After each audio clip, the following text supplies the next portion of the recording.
Valley Blue Sox, and I'd like to welcome everyone here tonight. What a great showing. This is a great crowd for a great event.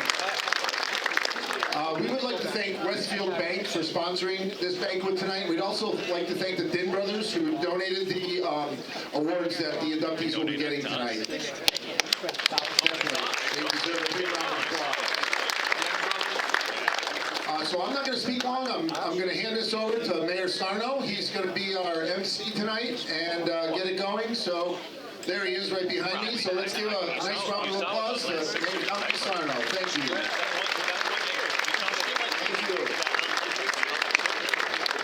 Fred, that was your kid that scored 21 points, am I right? Yes, it was. Game-winning shot? Game winner. Fred was a pretty good... Playing basketball, you should be playing baseball. Pretty good pitcher in his day there, too. I feel like a giant at this podium here.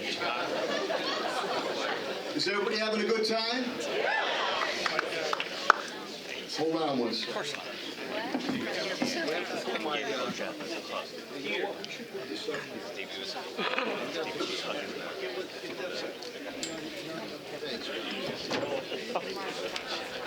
How much do I owe you? It's like if his waist can't see that. Oh, he's blind. That's the right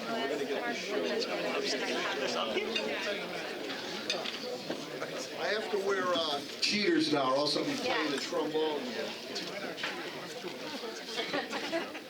So having worn the tools of ignorance as an old catcher in high school, Legion ball, and a little college time, I'm honored to be amongst all you Hall of Famers tonight.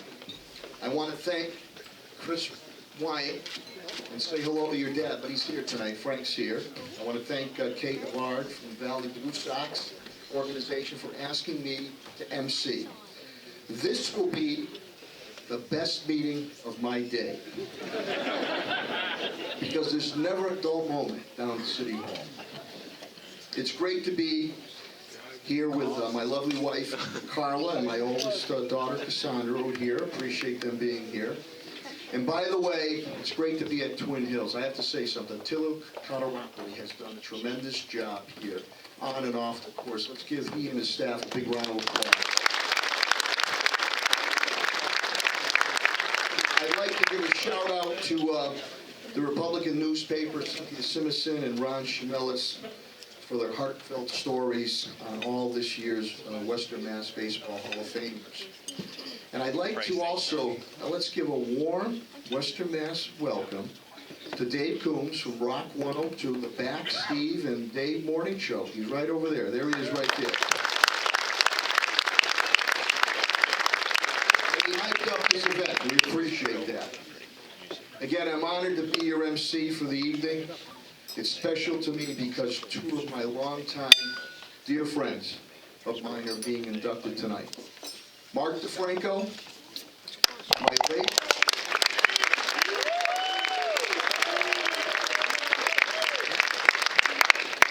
Those must be your guys by the bar over there. My late father, Al the barber, cut Mark's hair for years, and Mark and I played many a softball game together for many years, too, right across the street, Bull Swamp Field there. And after the game, we used to have a few glasses of milk. Am I correct, Mark? And also to the late coach, Brian Collins.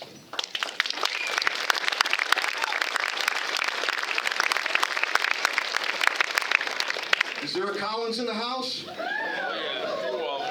He was so passionate about Post 21 and telling the story of the 1934 team's national tournament trip to Gastonia, North Carolina. Before Jackie Robinson, before Dr. Martin Luther King, before Rosa Parks, teenagers, Tony King and Benny Talaferro and squad took a stand for civil rights. Coach Collins, Brian, I know you're looking down from heaven with a big smile on your face, but I know you're saying, why the hell are you honoring me? Brian, we miss you. Finally, to our old friend, the late Gary Brown, who championed this event and many other sporting events with his Back to the Future writing style. We miss you so much.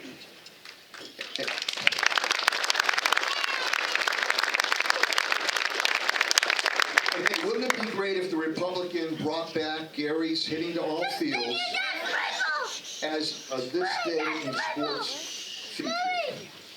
Is he okay? Come on up and MC with me, too. What are you drinking? I'll have some of that, too. Now, enough of me, and on with the show. Before our class of 2022 induction ceremony begins, I would like to welcome Mike Tremblay, who was one hell of a pitcher in the major league, especially for the Twins, and he's a great golfer now, to come up and share a few words about those in our baseball community that we have lost in this past year. Put your hands together for Mike Tremblay.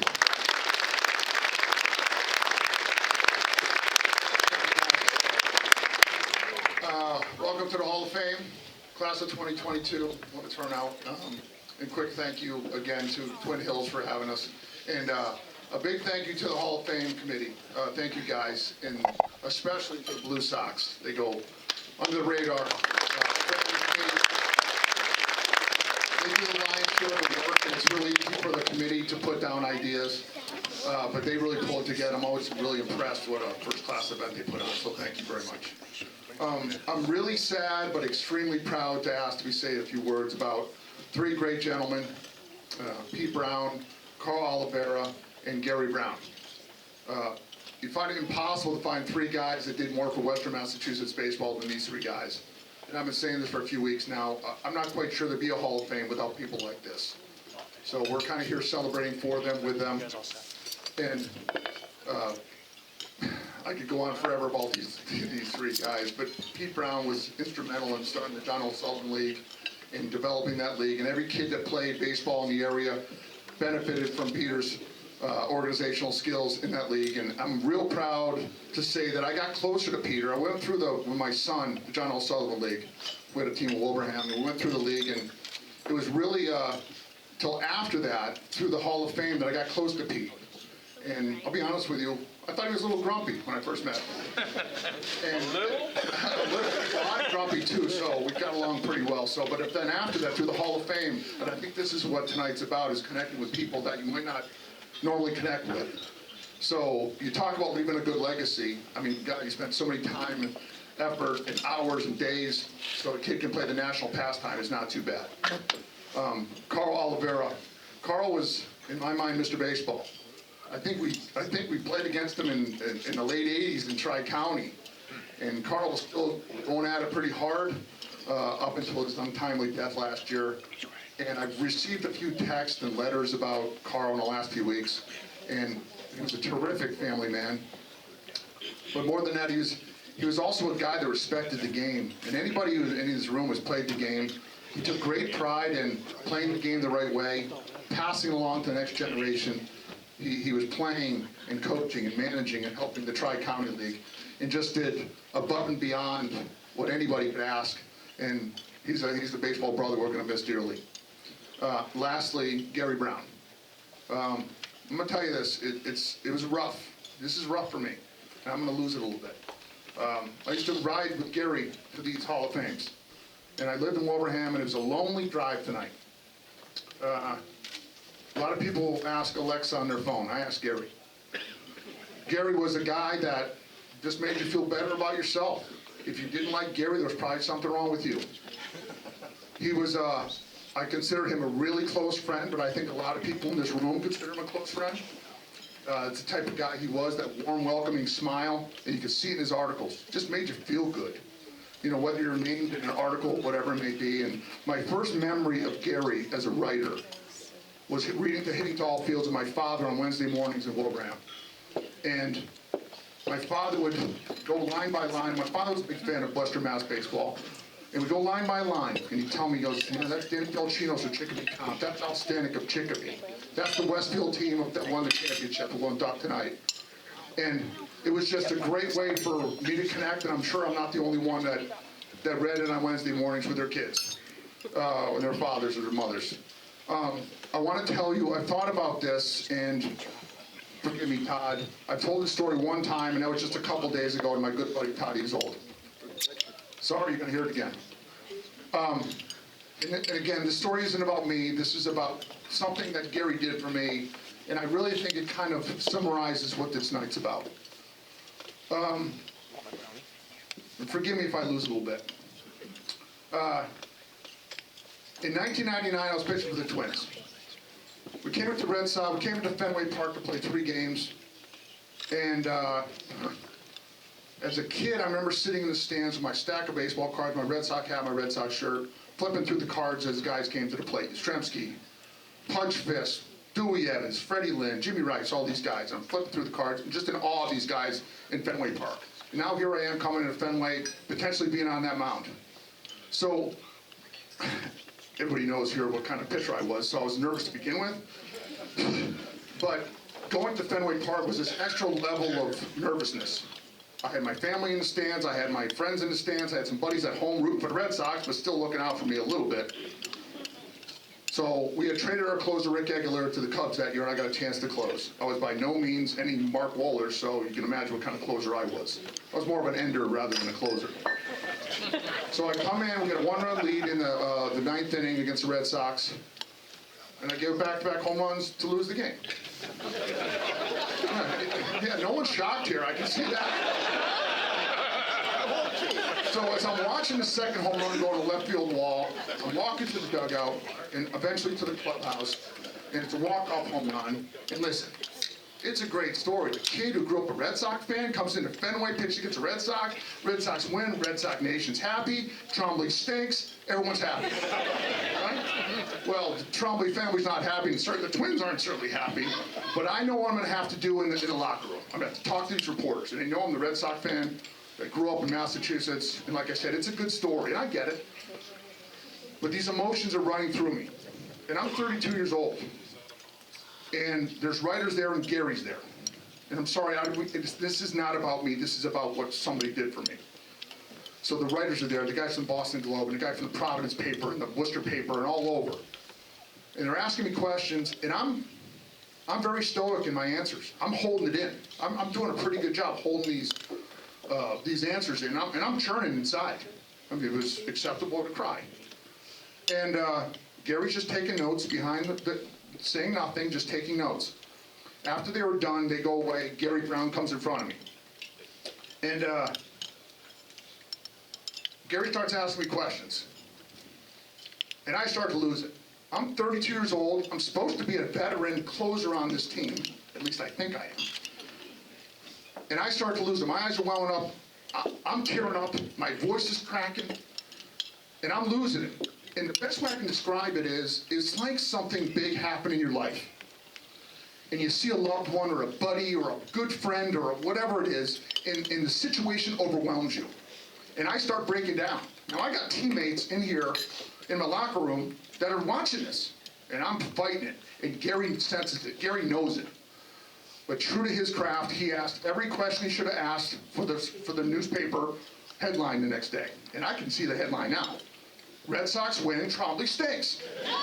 Or Trombley stinks, Red Sox win. You can flip that either way you want. It works either way. But I'm losing it. But Gary gets through the interview, and I'm trying to, catch my breath and keep it together. And Gary Brown puts his hand on my shoulder and says, hey, you're a kid from Wilbraham. You're pitching for the Major League Minnesota Twins in the greatest ballpark in the world against the Red Sox. You know how lucky you are? You know how fortunate you are? He goes, never forget that. And he goes, I'd much rather be on that mountain than watching the game on TV. Now, I don't know at the time, but it hit me like a switch. I was always a glass half empty guy. Not so much negative, just worry. I was a pile of worry. I didn't storm through the minor leagues and wasn't a first-round draft pick. I worried every single day about playing, about the contract, about the money, about my family, about embarrassment, every day. And Gary Brown realized those magic words that came to me that night. He didn't have to do that. There's a guy that talked to Bob Gibson in the '67 World Series and Bucky Denton in '78 and Johnny Bench and Pete Rose. What the hell's Mike Trump? What the hell is he doing this for? What's he doing this for me? And from that moment on, those words stayed with me forever.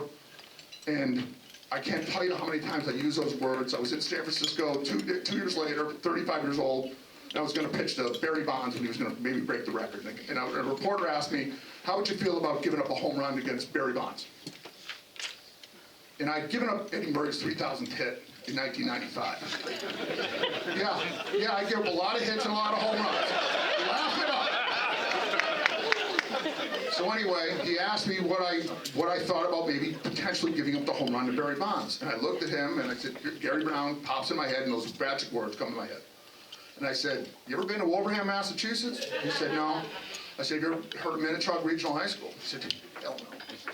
And I said, well, if you told me 20 years ago, I'd be standing here in San Francisco, pitching for the Dodgers, and going to pitch to one of the greatest hitters of all time in a pennant race, does it really freaking matter what I do on the mound? And he kind of smiled, and he goes, I get it. And he wrote a nice article about it. So anyway, Gary, I plagiarized every single sentence that you gave me that night in Boston. I never forgot the moment. I appreciated every single day, other than a couple days on the golf course. I didn't play very good for you. But I appreciated every damn day I was there. And Gary passed just about a month ago. And when I heard he passed away, it was rough. Word spread throughout Western Massachusetts, there's not going to be another Gary Brown. And a gentleman asked me, what happened to Gary? Do you know what happened? I talked to Gary the day before. He wrote last two articles from the hospital. They said, what happened? Do you know what happened to Gary? Was it heart-related? And I kind of smiled to myself. I go, heart-related? Everything the guy did in his life was heart-related. Of course it was heart-related, right? And the reason why I'm telling the story, and I don't mean to be long-winded about it, rough. I mean, I missed the guy. I missed them all. But without Pete and Carl and Gary, there'd be no Hall of Fame.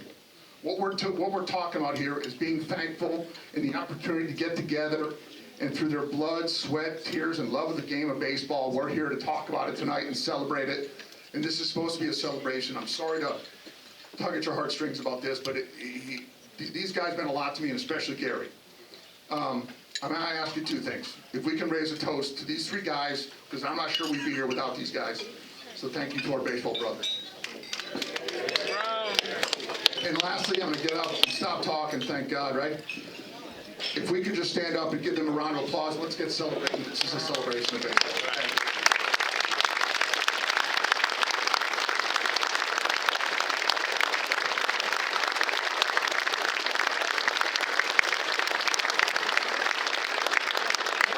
Mike, that was right from the heart. It was like hitting a 60-foot putt. How many of you made money in that game that he threw the 2 home runs there?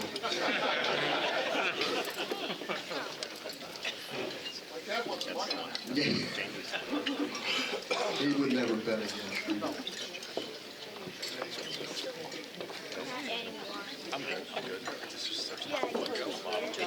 In 2020, the inaugural Ryan Doyle Courage Award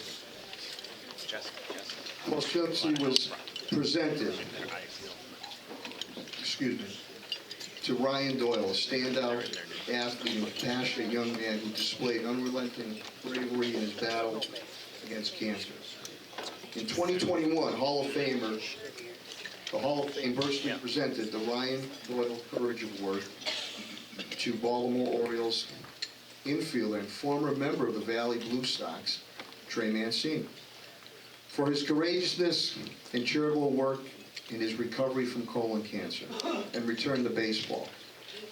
This year, the Hall of Fame is thrilled to present the Ryan Doyle Courage Award to Jake Goodrow, an inspiring young ball player who overcame all the odds to return to the Boston College Eagles baseball team after its own bout with cancer.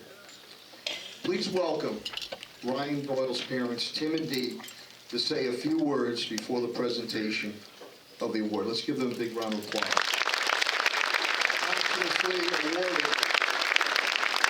a few years ago.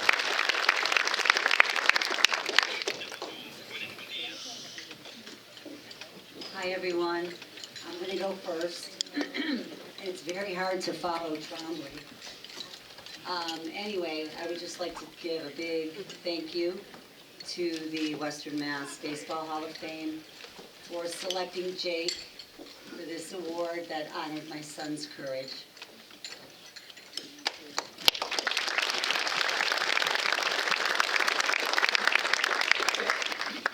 Thank you, everyone. I'd like to congratulate all the members of the class this year's class and all the past classes. It's a great honor. It's a great honor. I had this speech written. I was actually talking to Jake about it on my phone. I was getting high tech, and I wrote it on my phone, and I sent it out, and I mailed it to Dee, and I don't know where it went, but I don't have it.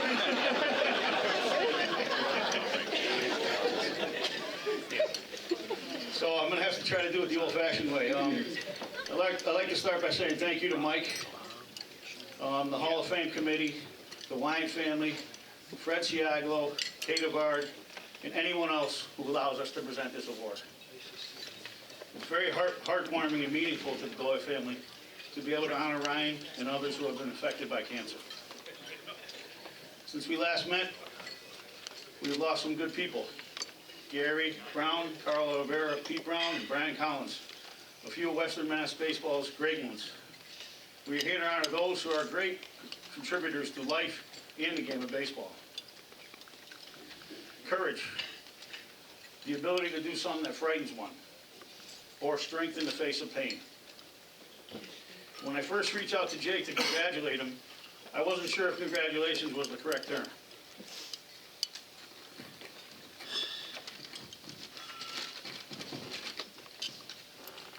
But when Jake responded he was honored and grateful, it hit me.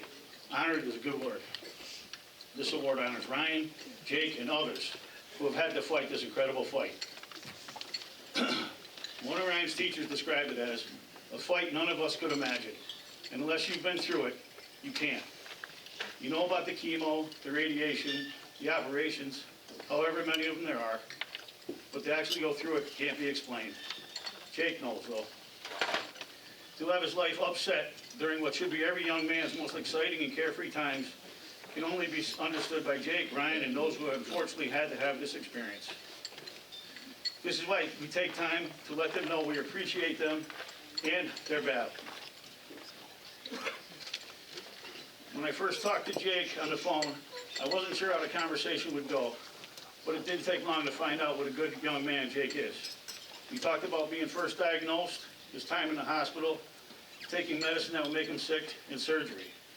And although he didn't say, I'm sure it was painful. Rather than dwelling on the negative, Jake quickly pointed out how thankful he is for the doctors and the nurses who were especially nurturing and caring when he needed them the most, even at all hours of the night. Jake is also thankful for the communities of Southwick and Boston College who showed him such great support, and also people he hadn't heard from in years. Jake also wanted to thank his extended family, but especially his sister Jordan and his mother and father, Casey and Tracy. Having them there 24/7 means everything to him and is very comforting. While talking about perspective, Jake said during his return to the game of baseball, the spirit of competition was still there. But afterwards, whether it be a win or a loss, it was just that, a game. This is the same attitude Ryan carries with him during his battle. So as we present this award to Jake, we know that the spirit of Ryan in this award, courage, strength, and toughness, are all qualities Jake has. Congratulations, Jake.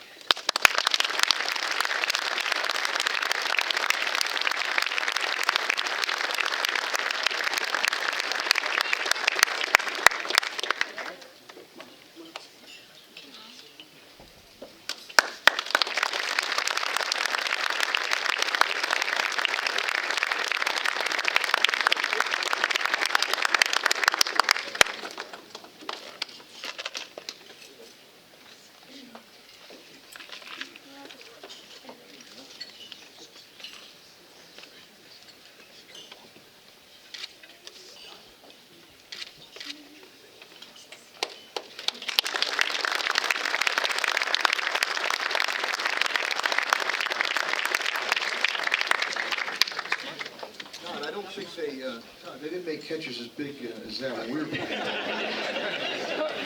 Sure you were a linebacker kid or what? Good health to you, and congratulations for showing that fortitude, bravery, and handling. You're an inspiration. Let's give another big round of applause. Thank you very much. Mr. play ball against your brother Chris when he was at Cathedral. This year's team induction into the Hall of Fame features the 1967 Westfield High School state champion. So there was, I don't want to say it was an impossible dream then because it was Red Sox year there. The 67 team was the only Westfield team to win a baseball state championship. The team posted a 21-2 record en route to a 7-2 victory game against Medford. Medford High, that's how they say it. The game featured 2 home runs from Gary Bevilacqua and, of course, that firearming Jim Jacob claiming the winning decision on the mound.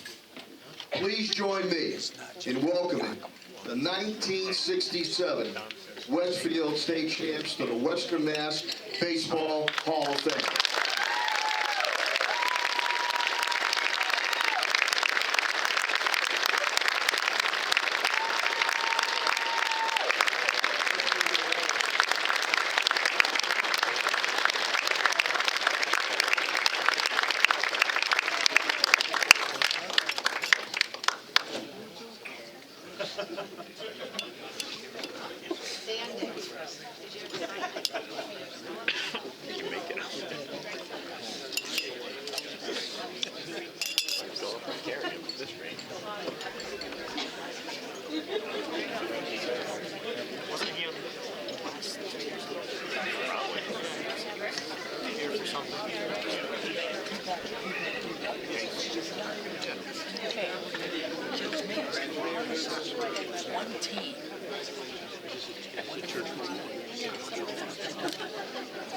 That's the same question we have for JLS. These guys can play. That's the same thing we have for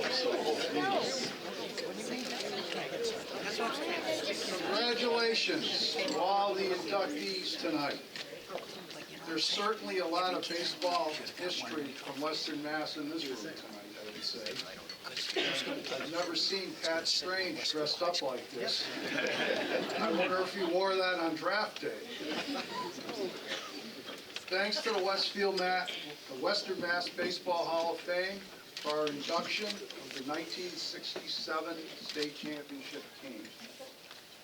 Thanks to the Blue Sox, Kate Avard was fabulous. She had to put up with me on the phone all the time.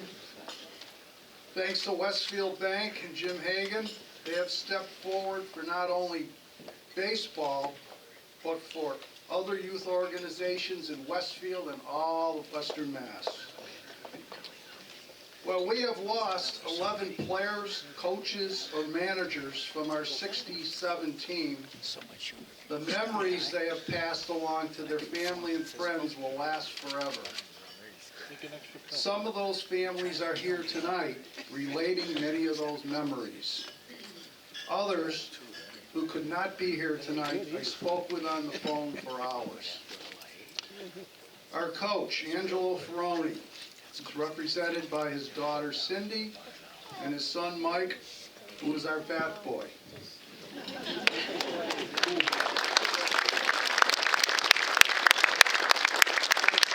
Mike ended up in the bathroom on the bus on the ride home.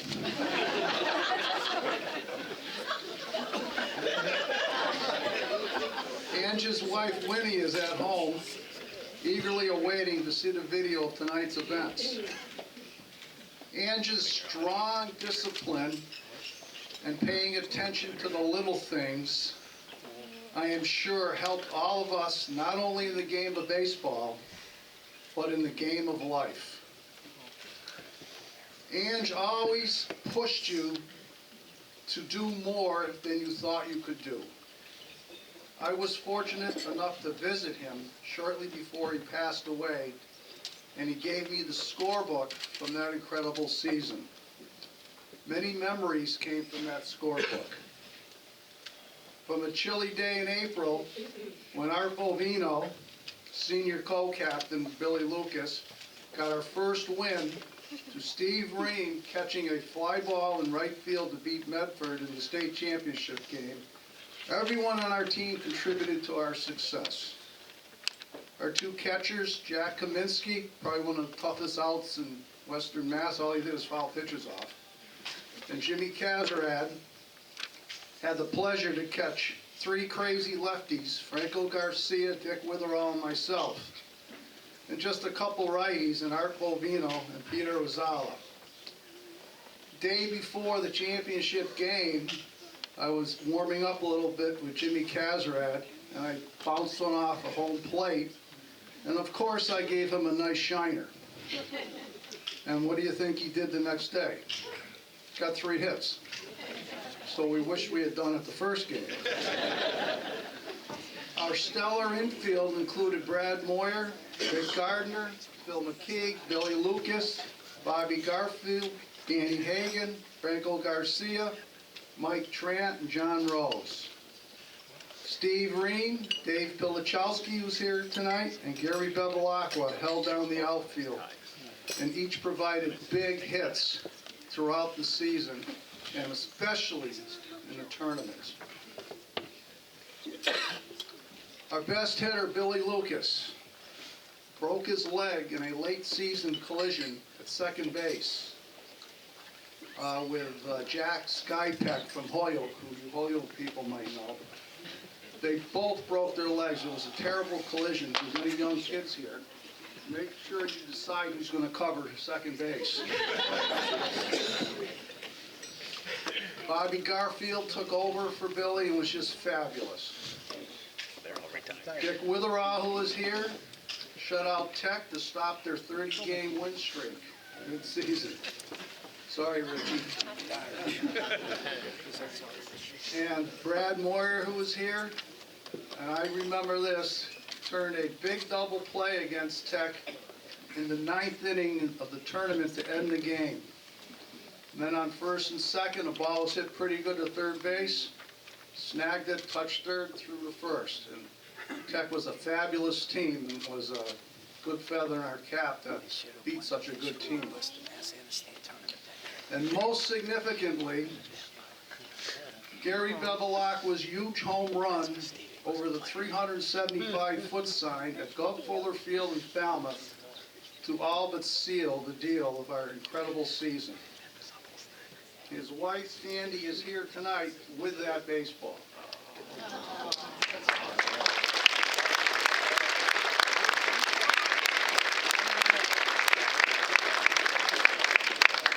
In closing, I am sure I left much out, but I have to mention the support we received from the Westfield community. It was unbelievable. Hundreds of fans flooded the town of Falmouth.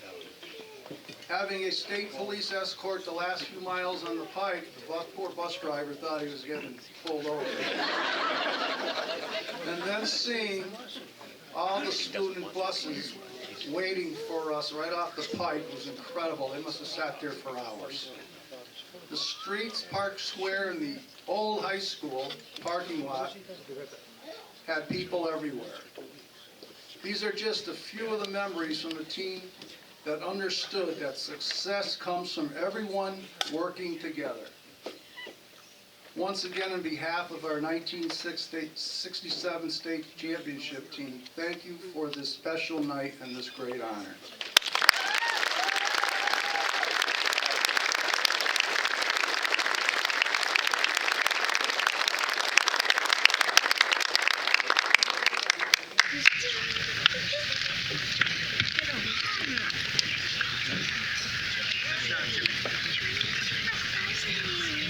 Good evening, Mayor Sarno, fellow inductees, teammates, and guests. Can you hear me, Roseman? Just barely. As a surviving co-captain of the 1967 state champions, my privilege, on behalf of my teammates, to thank the selection committee, the Western Massachusetts Baseball Hall of Fame, Kate Armard, and the Valley Blue Sox and Westfield Bank for hosting this banquet and share a few thoughts about the 67 season. I won't repeat what's already been said by Jimmy Yockin during his own well-deserved individual induction into the Hall of Fame, and by Cynthia Simison in her exceptionally well-written article published on March 6, 2022 in the Springfield Republican. For me personally, and no doubt for all team members and their families. This induction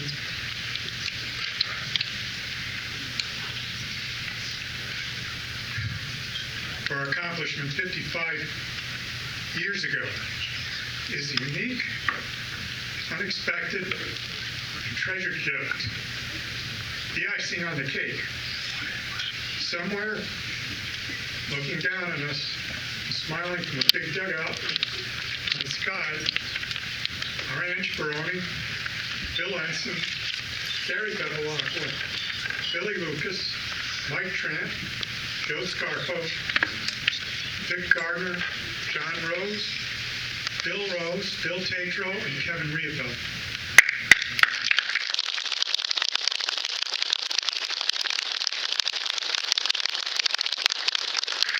On our behalf, I dedicate the induction to the people of Westfield and parents, teachers, administrators, and classmates of 55 years ago. The people on farms and in factories and businesses, services, quarries, and government who built and supported a community of support for our high school and our team. The brothers, sisters, cousins, and friends who played wiffle ball in the backyards and hardball on the farm fields and playgrounds, who suited up for a catch in the backyard, like my brother Sam, catch whatever I threw, no matter how hard I threw, and for as long as I could. And brother Vinny, who had the courage to stand in the batter's box and test my control. The character and confidence of our team was directly shaped by those people and was nurtured, prepared, and brought to its ultimate success by Angelo Ferroni. One of the most beloved teachers and athletic coaches in the history of Westfield High School. Ange grew up on East Mountain Road with his brothers and sister, graduated from Westfield High School, St. Michael's College, Springfield College, served in the Marines, played professional baseball in Canada, married his wife Winnie in 1951, supported his family for 51 years and taught at Westfield High for 36 years. 1967 was his last year coaching the Westfield High School baseball team. Ange and his brother Bruno and Donnie, for those of us growing up with his brother Norman, were heroes, well-known heroes in Westfield sports, and they were our role models, those of us that grew up on East Mountain Road. By all accounts, Jimmy Yockham carried forward that tradition during his college sports and professional baseball career and his 35-year teaching and coaching career at Westfield High. Each of us team members carried within us memory of how we all contributed in big ways and small, shared the work, the fun, the competition, the success, drawing our own lessons from the experience. For example, Brad Moyer recalls how his confidence grew during the season with Coach Fioroni's encouragement, and how Brad carried that confidence with him and built on it in his life's career. I hope a copy of Brad's scrapbook can somehow become a permanent exhibit in the Hall of Fame. Many contributions or experiences did not make it into the headlines, the game reports, or the box scores that we carry them with us forever. Like the time when you were slumping at the plate, but choked up on the bat against a tough pitcher with 2 strikes, and hit a long fly ball that was caught. You returned to the bench and heard Ange say to Bill Ensign, "Just loud enough for you to hear." Billy, did you see the ball that Artie just hit? Boosted by the 67 experience, I had the self-confidence to try out and play baseball for Williams College for 4 years.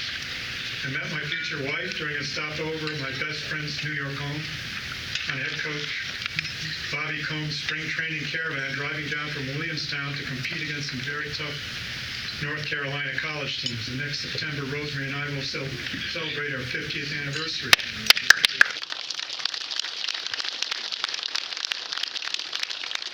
Aside from being being rewarded with Arthur and Emily, our two wonderful and accomplished children, their spouses Angela and Angela, and Arthur's son Gus. My marriage gave me the opportunity to earn one of my most cherished awards, the Certificate of Recognition and Appreciation as a Spouse of an Educator, received from Rosemary on June 25th, 2021 at her retirement after 43 years in education, 20 years of which as superintendent of schools.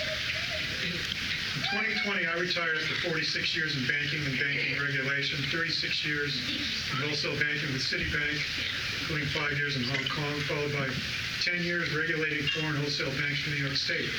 The 67 season frequently came to mind when I faced challenges, successes and setbacks during those 46 years, whenever I enjoyed the diversion of a Yankees-Red Sox rivalry, as well as choosing and tracking players for my son Arthur's fantasy baseball team.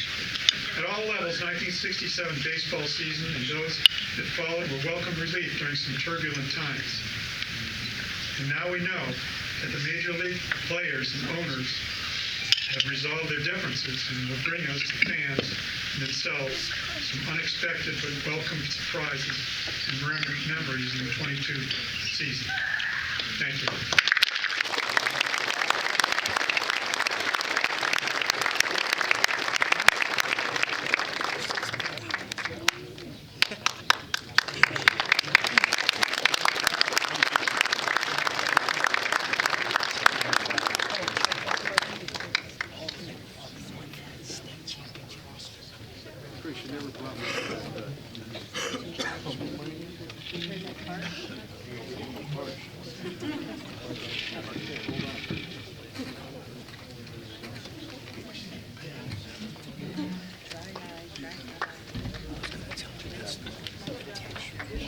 Let's give him a round of applause.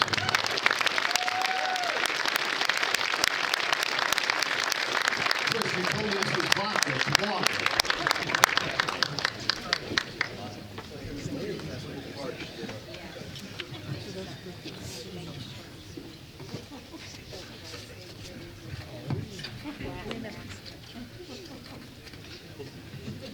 Okay. Very heartfelt, what was put across by the 67 team. Our next inductee was born in Holyoke, the great paper city. Attended Holyoke High. Spent 12 seasons in the major leagues as a relief pitcher with the Braves, the Reds, the Yankees, and I say the Indians too. Drafted in the 8th round of the 1988 Major League Baseball draft, Mark Wohlers would rise through the ranks, eventually earning the save in the clinching game of the 1995 World Series. Wohlers would be named to the National League All-Star team the following season. Mark, unfortunately, is unavailable to join us this evening, but accepting the award and the induction on his behalf will be Ed Jakowski, his longtime friend and Mark's battery mate while playing together at Holyoke High School. Please welcome Ed Jakowski, accepting the Hall of Fame nomination on Mark's behalf.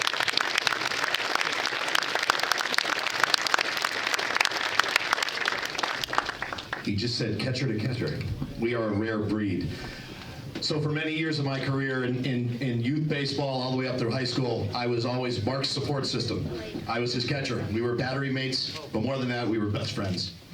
And I'd like to tell one quick story to let you know the kind of man that Mark Wohlers is and always maintained throughout his career. Major League Baseball has a lot of allure. Those of you that played know the temptations on the road, the evils of things that you can get into, and Mark did his best to shy away from that. At the same time, Mark was always the same kid I grew up with. He never changed.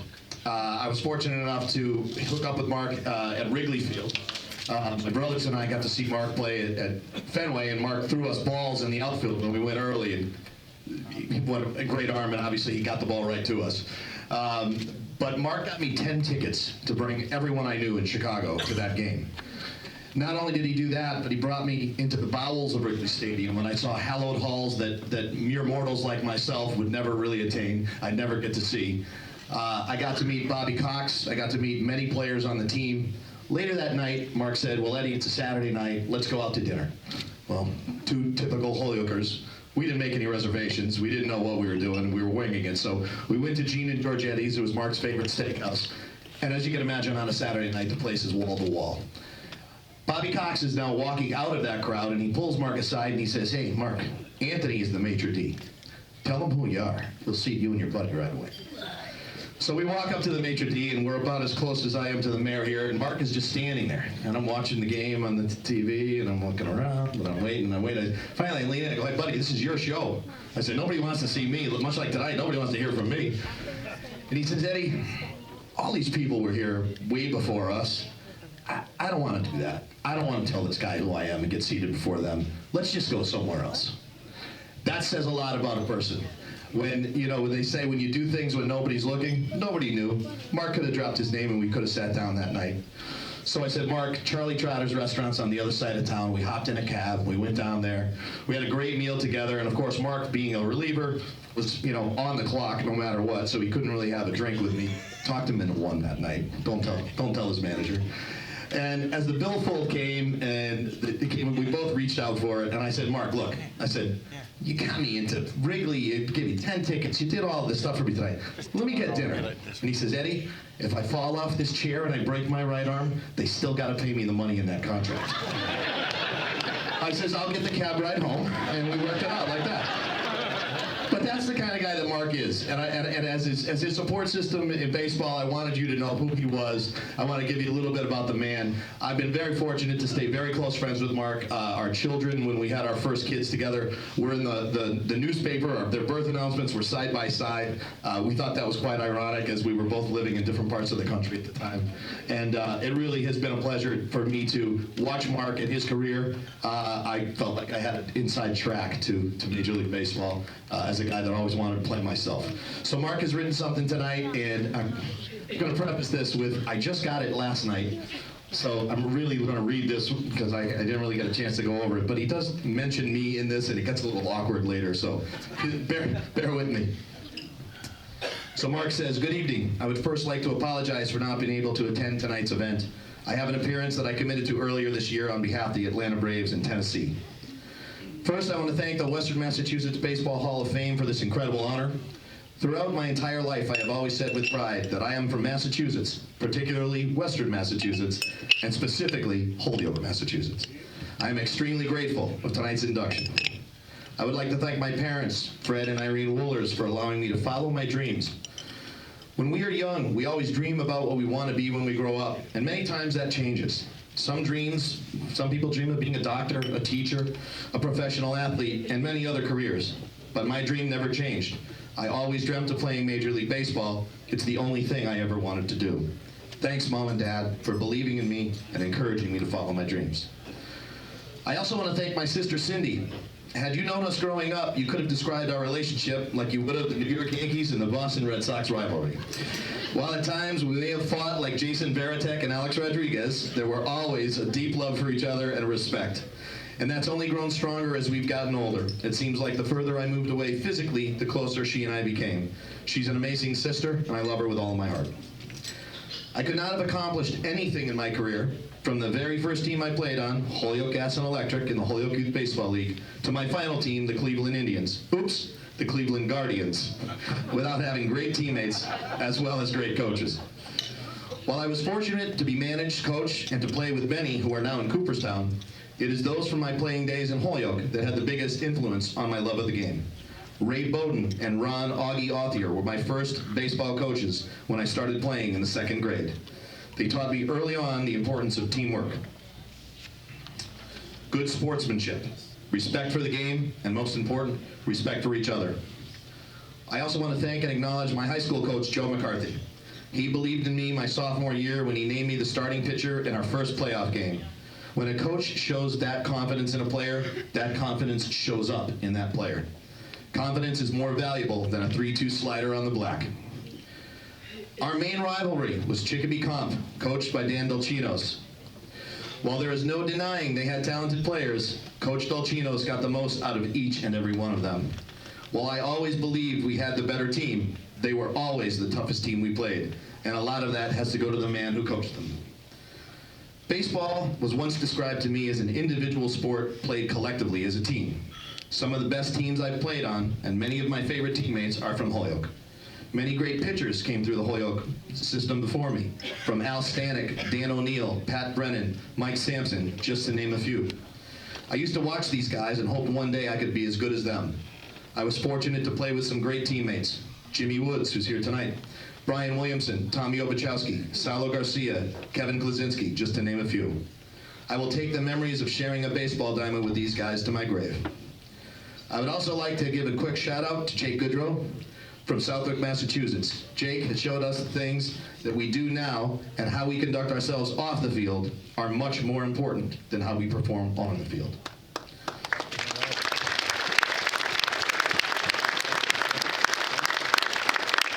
Here's where it gets a little weird for me. Last but not least, I would like to thank the gentleman standing in for me this evening. I have known Eddie since the first grade. I used to wait in his kitchen with his mom before school every morning as we walked down to Lawrence School together. Eddie was my catcher from the second grade right through high school. He easily caught more pitches than any catcher that I have ever thrown to, and he probably did that in one season. We didn't have pitch counts back in the day. Eddie was a rare breed, a catcher who could hit for average, power, called a great game, okay, and also blocked most of the balls I'd throw in the dirt. He also had a strong arm and would have had much more success throwing out Chicopee Comp base runners had a certain pitcher not had such a high leg kick. Sorry, Eddie, that's my bad. Early in my career, Willie Stardrill once told me that if you have as many good friends as fingers on one hand, then you are a fortunate person. I've always counted Eddie on my hand as one of those fingers. I love you, pal. In closing, I would like to congratulate all of the inductees tonight and also apologize again for my scheduling conflict. Everyone have a great evening. Thank you.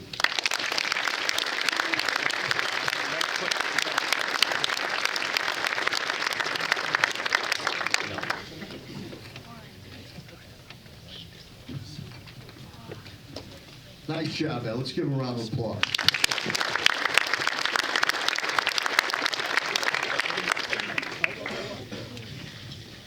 Our next inductee was drafted by the New York Mets in the second round. And before I go any further, your brother, who was on our job for a number of years, would always say to me, "Hey, Dominic Sarno, as a young city council, keep an eye on my brother.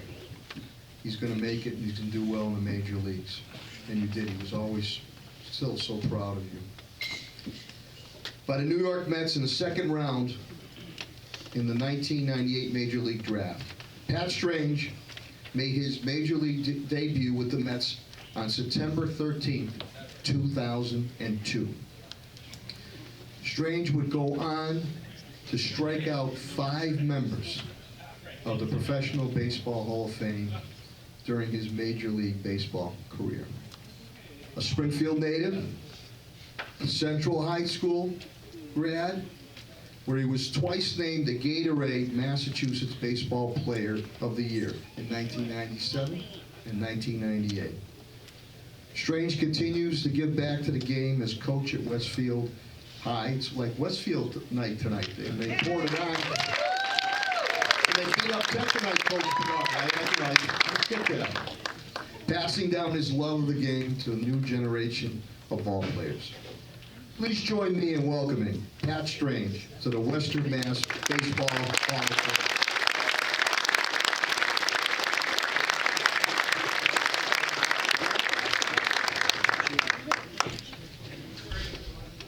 Thank you, everybody. I just want to say thank you to the committee that selected me this year to be inducted.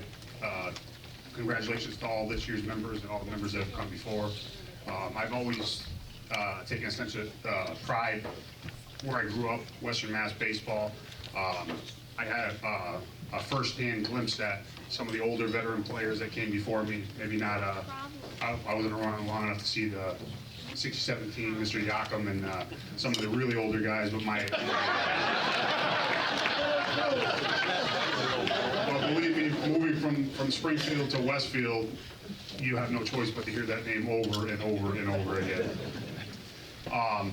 I wanted to, I have a lot of people I have to thank tonight, so bear with me. I'll try to make it as painless as possible.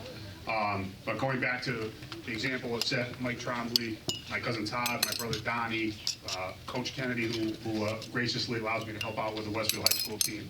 A lot of great ball players that came from Mark Wohlers. They played together in the Braves organization with my brother, and just a great example. People like to say that Western Massachusetts is not a hotbed of baseball talent. I disagree. There's a lot of guys that made it. There's a lot of guys that were hell of ball players, and there's plenty more that I believe that should have had shots that maybe didn't get them because of where they were from, and that's a shame. And as Mayor Sarno alluded to, me trying to give back to the game, that's most of it. Is I want to see more of these kids that I believe have the God-given ability, just don't get enough opportunity to play. You know, we're playing 20, 30 games a year. Kids in Florida are pitching 60 games a year. So there's a big gap there, a big disparity, and I'm trying to do my part to change that around here as best I can. I have to, I hate to follow Mike Trombley because I had a lot of things I like to say about Pete Brown, Gary Brown, and Carl. They're all relevant in my life as well, probably not as much as these guys, but they all played a part in coming up through Western Mass baseball and played a role in my career, certainly. But I certainly can't top what Mike said. He said most of it. I would just mimic what he said and said they all touched me in a certain way, and I'm sure they touched a lot of other people in this room. Everything in all of our lives, I believe, begins and ends with your parents. My mom passed away a couple of years ago. Great, this is all right. She taught me a lot. She taught me to be generous, kind to people, and I didn't realize we were going to have so many little ones in the stand, so I'll keep it clean, and not to take any stuff off of anybody. And then I have my father, who was my inspiration, was my hero, always was growing up. Taught me how to play baseball, taught me how to be a man, taught me how to handle responsibilities, which still to this day, I live with my father watching me and just every day striving to make him proud as part of my life. Try to go into my playing career in as little as I can. Started off playing Little League Baseball like everybody else for my father. He was a very good coach, was a much better than the average dad out there. He knew a lot about the game. I had my older brother was playing at the time. My older brother, Donnie, who played in the Braves organization, best older brother a kid could have. I love you, Don. We have each other's back all the time. That's the best thing you can say about a brother, and that's what we have. That's the relationship we have. Going through the playing days with my father, again, playing JLS or some semblance of it, something I'm sure Pete Brown put together back in the day. Learning the game from my father, learning how to throw the ball, hit the ball, catch the ball, and then after the first couple years, or that first year of T-ball, started to learn how to pitch a little bit, which was the funnest part for me. I always took a liking to pitching. I could hit a little bit and do some other things, but pitching was pretty clear was going to be my cup of tea. So we're learning how to pitch from my old man, and he's got this really, really old school attitude to him about baseball, which, you know, he's an old man, so he grew up a long time ago. He's preceding the Yakums, if you can believe that. So we're learning how to pitch, and you know, he's teaching me about defense and how to pitch, and it's getting ironic to me because all the defenses, the ways to pitch are the same principle, the same idea. If you got a guy who's a really, really good hitter up there, if you got a guy who's crowding the plate on you, if you got a guy who's trying to squeeze by you, it's always the same defense. Just drill the guy. So that was the old school mentality I grew up with. Sorry for those in the room that I may have hit back in those days. It wasn't intentional. It was just doing what my dad taught me. So we had some good years back then. Played with a lot of great players. Going on to the high school years, as I got bigger and stronger and started to learn more and more about the game. Started to, because of my mom's good cooking, turned into a 6'3", 230-pound freshman athlete at Central High School, trying to play 3 sports. The baseball coach, who I'd also like to throw a shout out to tonight to John Kaya, who's passed away a number of years ago. Wish he could have been here. Was a really good coach, just a good person, really enjoyed playing for him. I was always upset with myself that I couldn't do more to try to get Central High School a baseball championship. We were too busy winning the football and basketball and couldn't get that done for him, but we tried our best. We had a lot of talent at school, some other Division I kids, too many to name, too many teammates to name. But through the high school years, started throwing harder and harder. I got my first real break at a tryout camp with Ray Fagnan's Red Sox organization at I believe it's at Harvard or Yale University. I went down there as late in my sophomore year. I was probably, in my eye, 82, 83 mile an hour kid, as a big, strong sophomore. Went to that camp, and that day changed my life forever. Showed up there, all kinds of top New England talent. It was called the Area Code Tryout. I got in there, faced some hitters that I heard were going to big-time schools, and me, I'm not going to shy away from a challenge. So I just went out there and threw as hard as I could. As I'm walking off the field, Ray came over to me and asked how old I was, and I told him, I said, I'm 15 years old. He goes, how hard do you throw? I said, I'm usually about 82, 83. He started shaking his head, and I'm like, what's that all about? He goes, well, you just hit 93 miles an hour, and you're sitting 90. And I went and told my dad that. My dad was shaking the whole way home, basically telling me there's going to be no more football, there's going to be no more basketball. It's all about baseball now. We're going to stay safe. So that was, basically my high school years. Signed, obviously drafted by New York Mets, signed to play. Got shipped out to rookie balls like everybody else, every high school player. Some of the college guys, and Tron probably went right to AA. But our younger guys went right to rookie ball, went out, same thing, just went in there as a power pitcher trying to throw as hard as I could. Got to learn some lessons real early. I can't remember the guy's name. I'm sure he was a pretty good player in the Braves organization, ironically, my brother's organization. I got their number 3 hitter, through 2 fastballs on a corner, strike 1, strike 2. Go right back to Central days. I'm gonna blow 95, 96 right by this guy. Well, he hit one about 480 over the center field fence. And that day I learned that it's not all about just trying to blow guys down, and started to learn how to pitch. Learning those lessons, I kind of was able to get through the low levels pretty quickly. Again, Mike stole a lot of my thunder with our inductees that have passed, but he also stole my thunder with probably my favorite moment in my baseball career, the pinnacle of my career, facing Barry Bonds in San Francisco in 2003, when he was, I would say, growing up, my dad was a Yankees fan. My all-time sports idol in any sport is Babe Ruth. Never got to see him play. I could tell you every stat he has. I could, tell you all about him. I watched a million videos on him, breaking down his swing, watching his pitching numbers also. And in my opinion, being able to face Barry Bonds in 2003 is probably the closest the game has ever seen to seeing Babe Ruth in action. And I take that with me forever. I also remember a story about Babe Ruth that I can't remember, read it in a book or saw in a story. There was a rookie pitcher facing Ruth for the first time, threw a ball on the outside corner, ball 1, ball down the middle, ball 2, another ball down the middle, ball 3. The rookie pitcher throws his hands up in the air, starts yelling at the umpire, what the hell, what's going on? Where's those pitches? He stops, walks out there, shines a ball for him, and tells him, Mr. Ruth will let you know when you throw a strike. When I was facing Bonds, although it was a similar outcome, I threw ball 1 on the corner, thought it was a strike. Ball 2 on the corner, thought it was a strike. I said, well, I'm not here to shy away from anybody, so I went at him as hard as I could. I threw ball 3 and ball 4 right down the middle. Same kind of thing. I wasn't going to argue with the umpire, but I'm still to this day in awe of having that opportunity. Unfortunately, shortly after that, the injuries, the surgery started mounting, and my career never ended up being what I hoped it would be, which led me into today. My children, my wife, she's my rock, she's my everything.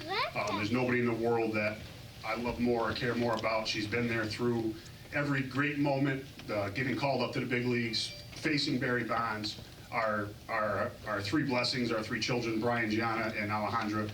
And every bad moment, every tough moment, losing my mom, all the surgeries, every bad and good thing I've ever gone through, and there's nothing I can ever do to repay you, honey. Love you so much.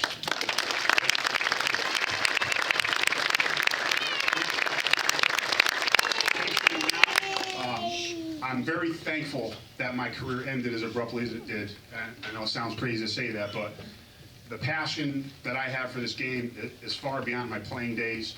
I love coaching. I love working with kids. I'm honored to have my longtime assistant coach, Mike Russell, and the Russell boys, Mike and Ryan Russell. They're two of my toughest players I ever had. For them to be there today is just an honor for me and all the kids I'm allowed to touch by coaching. Nowadays, just being a part of their lives. The kids I started coaching are now in college, growing up, possibly got some prospects possibly getting drafted and going on. Whether they're drafted, playing baseball, or doing whatever they're doing, it's just a miracle to be a part of all these kids that I get to be a part of their lives. And I'm honored. I'm blessed to be here. I just want to say thank you again to the committee for electing me, for getting me in here, and thank you for everybody letting me contribute to the game of baseball. There's a lot of faces in here that I haven't seen in a long time. The great article that was written about me, which allowed me to reconnect a lot of people. I'm just grateful, very blessed to be here. Grateful to have the game of baseball in my life, and thank you very much.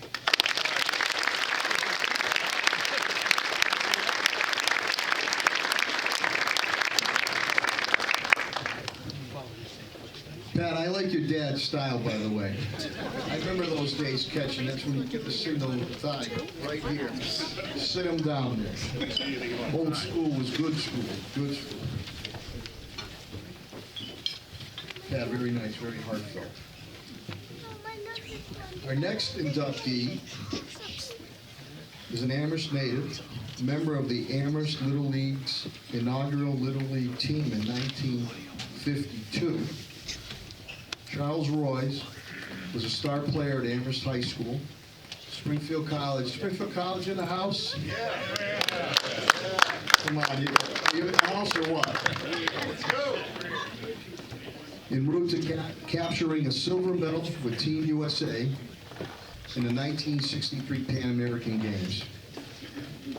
Royce further made a name for himself over an illustrious coaching career, which spanned 34 years. His longest stint came at Springfield College, 18 seasons, from 1979 to 1996. I look back, Coach Bedard, it was a rivalry with AIC in Springfield College, where he won 323 games, 8 conference championships, made 5 Division II NCAA tournament appearances, 1 trip to the NCAA Division II World Series. Please join me in welcoming Charles Royce to the Western Mass Baseball Hall of Fame.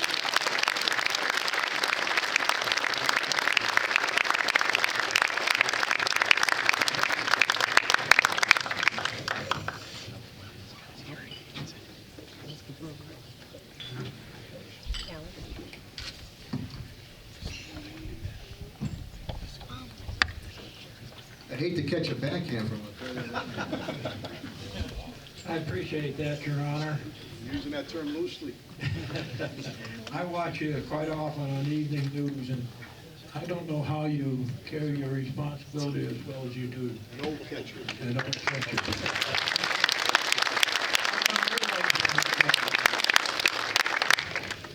It's an honor to be here tonight, and I thank everybody responsible, Fred in the Blue Sox and Kate in the selection committee.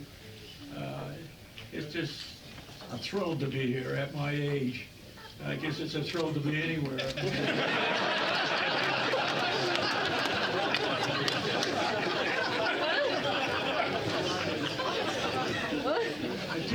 A teacher went before her class one day and said, "How many people in here are Yankee fans?"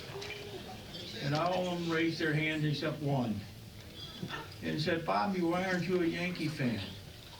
And he says, "Because my dad's been a Red Sox fan all his life. My mom's been a Red Sox fan all his life. That's the reason why." She said, "Well, that's not a good reason. What would you do if your mother or father were morons?" He said, "I'd probably be a Yankee fan."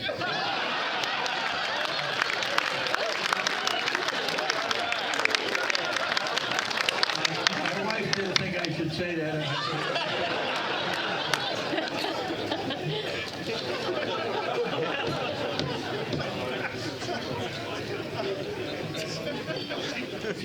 ago, we lost one of the premier black actors, Sidney Poitier. And he was the first black actor. He's the first one to get an Academy Award. And before his death, he recorded a video that I happened to see, and I use it as a basis of my response tonight. He said when he was growing up, his mother, came from a very humble background, and his mother instilled in him the importance of two words: please and thank you. And I think a lot of us today realize that perhaps thank you is underused, that young people in particular do not say thank you enough.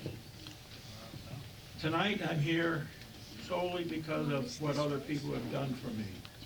Starting with Charlie Averton, my first organized baseball coach in Amherst. And by the way, I'm not from Amherst, I'm from Leverett, which is about 6 miles up the road. But Charlie instilled upon us that baseball is not played with black tape balls. It's played with leather-covered balls, and bats are not held together with screws. We didn't get any of that up in Leverett, but Charlie was so important to me. And obviously the man that has been most important to me, was Archie Allen, as he was for thousands and thousands of other people.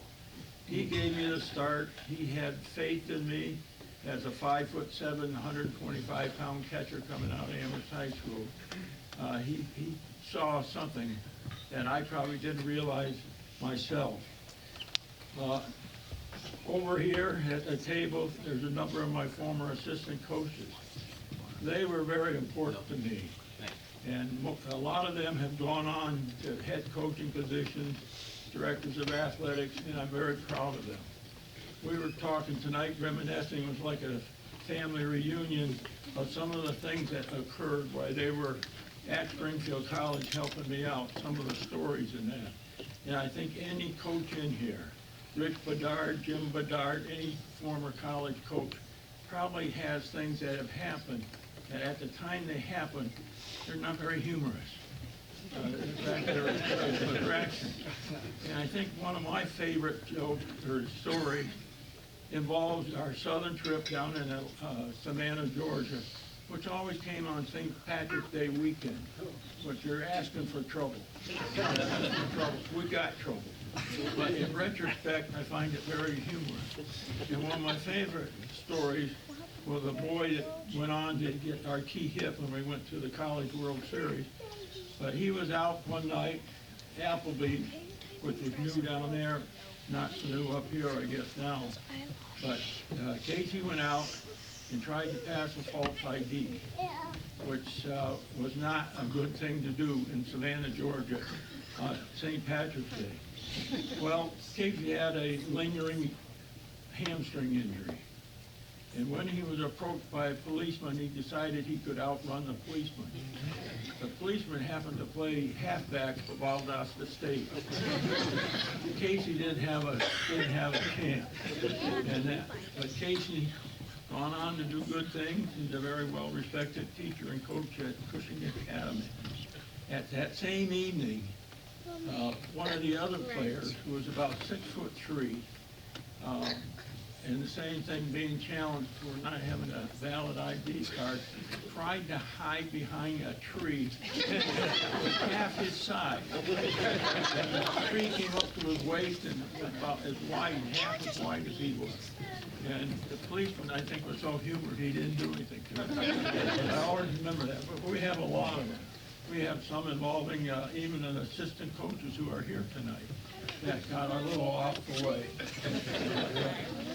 Along the way, I had a special place in my heart for umpires, not always on the positive side. We had confrontations, we had, changes of thoughts and that. And I was hoping that Jim Hickey was going to be here tonight, because Jim, although we disagreed quite a bit, remains a friend of mine. I can remember one time that Jim was umpiring a game, And I don't think he was always right, and I let him know. But I went out to discuss with him an issue that in a civil way, and to no avail. So I was frustrated, so as I got ready to leave the field, I just turned around and said, Jim, I think you could see better if you take off your sunglasses. And Jim said, see you, Charlie. I said, see you, Jim. That was it. But you have memories like that. Jack Lanzillo, anybody remember Jack Lanzillo? Jack Lanzillo was a peach of a man. He did so much for us at Springfield College. My wife's going to kill me for telling you. Jack was doing a game for me one fall, and he came up to me and he said, Coach, where's the nearest bathroom? I said, Jack, it's either in the library or it's in Weiser building, but they're both closed today. He said, well, what do I do? I said, I don't know, Jack. I turned around and Jack relieved himself against the equipment shed. I said, Jack, you can't do that. You can't do that. He said, Coach, when you get to be my age, if you gotta go, you gotta go. And I said, well, Jack, if you have this happen to you again, let me know. I'll open up the equipment shed, and you can use the bucket of diamond dry that I use.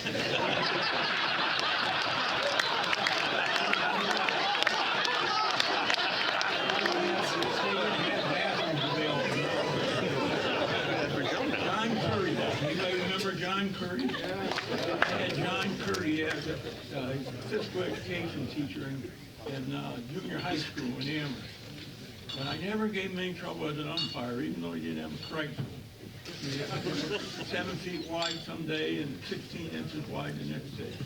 I never gave him much trouble as an umpire because John happened to walk into a classroom when I was in junior high school. I hit him right in the face with a water pistol. And so I didn't want to bring that up. John was one of those guys that I wasn't happy to see him as an umpire all the time, but I was happy to see him as an individual. He was just a fine individual.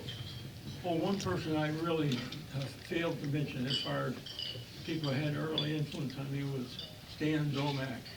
I think a number of you remember him. He was father of organized baseball in Amherst. But I was always hoping that Kevin Zomack, his grandson, would make the major leagues while Stan was alive. And unfortunately, it didn't happen. And I still feel bad about that because I knew how much Kevin wanted to make it for his grandfather's sake and that. But it just didn't work out. One thing I'll say before I leave, my legs are giving out. I don't have to go to the men's room that far. I'll go get the bucket for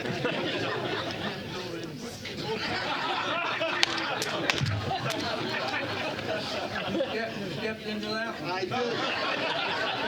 And my wife will kill me for that.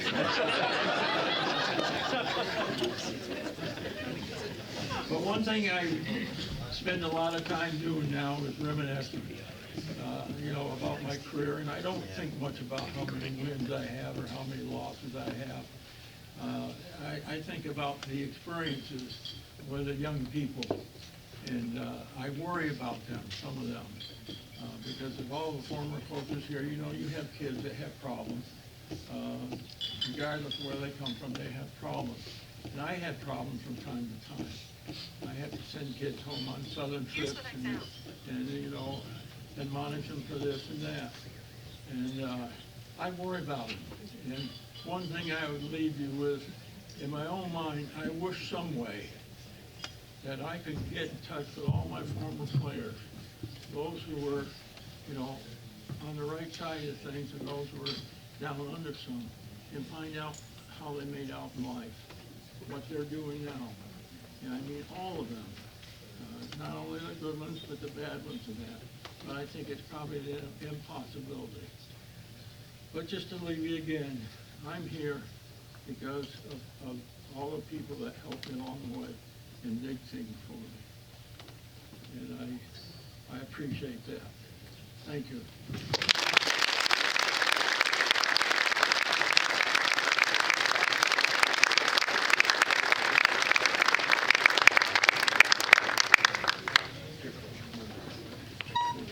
down, I won't be back up.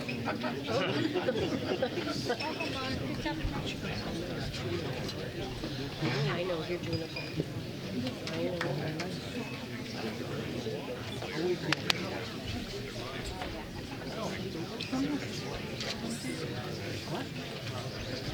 Let's give a coach a big round of applause. Here, coach.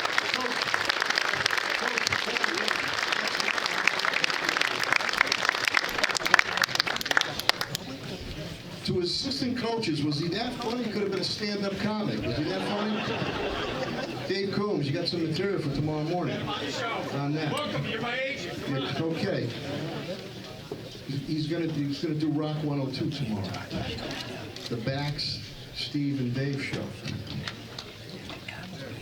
Coach will be at Twin Hills next week, opening up the other room Attilio has over there. You'll have a 5 o'clock show and a 7:30 show, and you're gonna laugh your ass off. How's that? That was a great job, Coach. Thank you.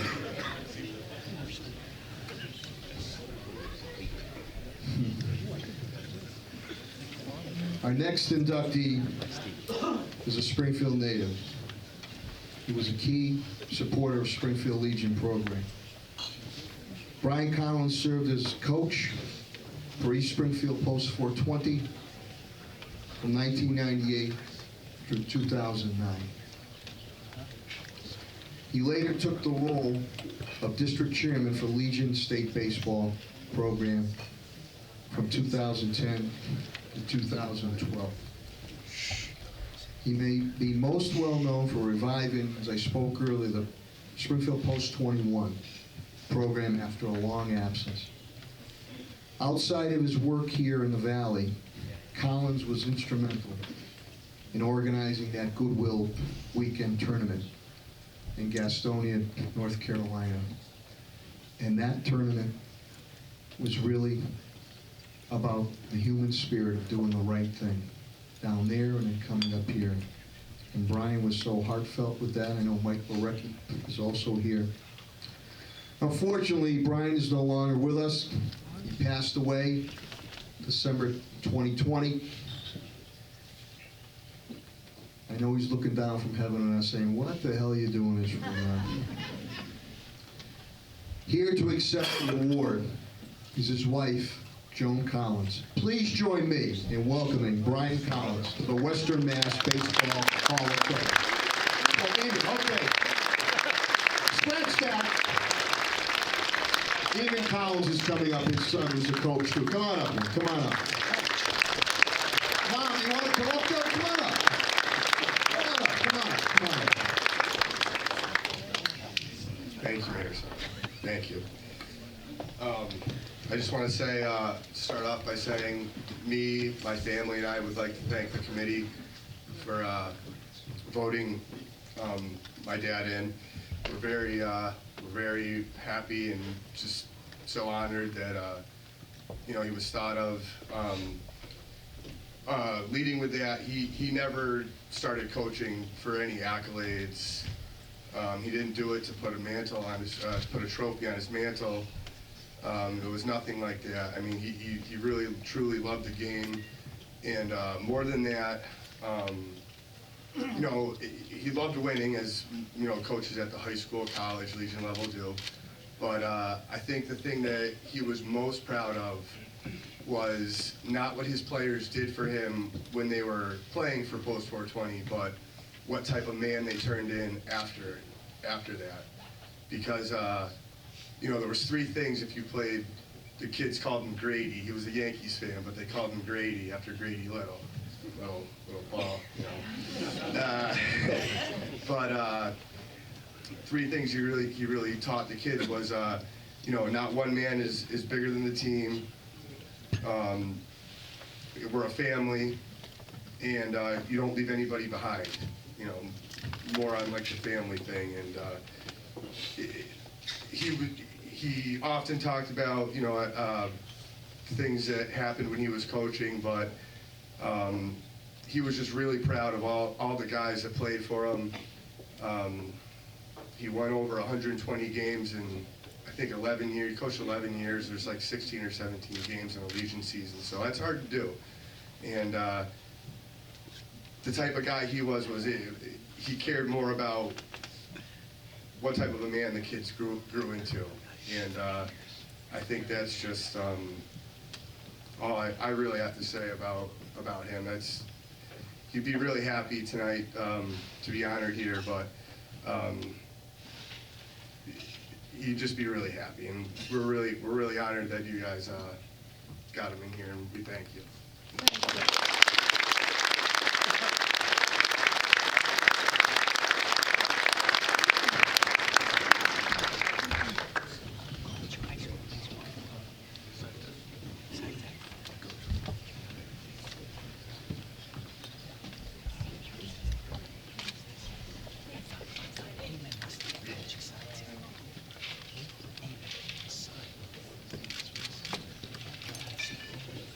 Give him a nice round of applause.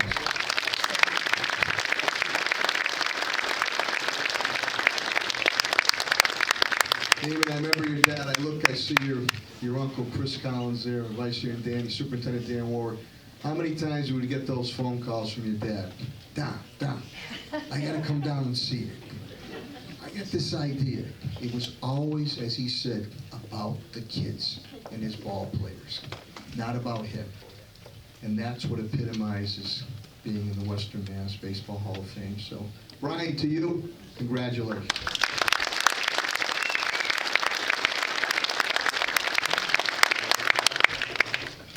Okay, after moving his family from Nebraska to Southwick, so Cornhuskers to the Rams, 1995, William Bathel became a driving force to growing and strengthening the town's baseball program. Bill cites his son as the driving force behind his passion for baseball. Bathel became an all-star organizer and coach, helping to lead numerous tournaments and leagues. In 2004, Bill teamed up with a fellow inductee to co-found the Western Mass High School Fall Baseball League. Please join me in welcoming Bill Bathel to the Western Mass Baseball Hall of Fame.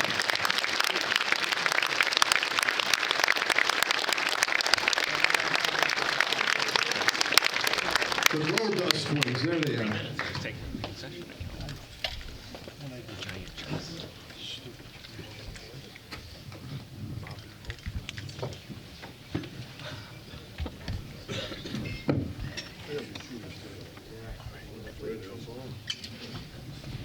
So good evening, everyone.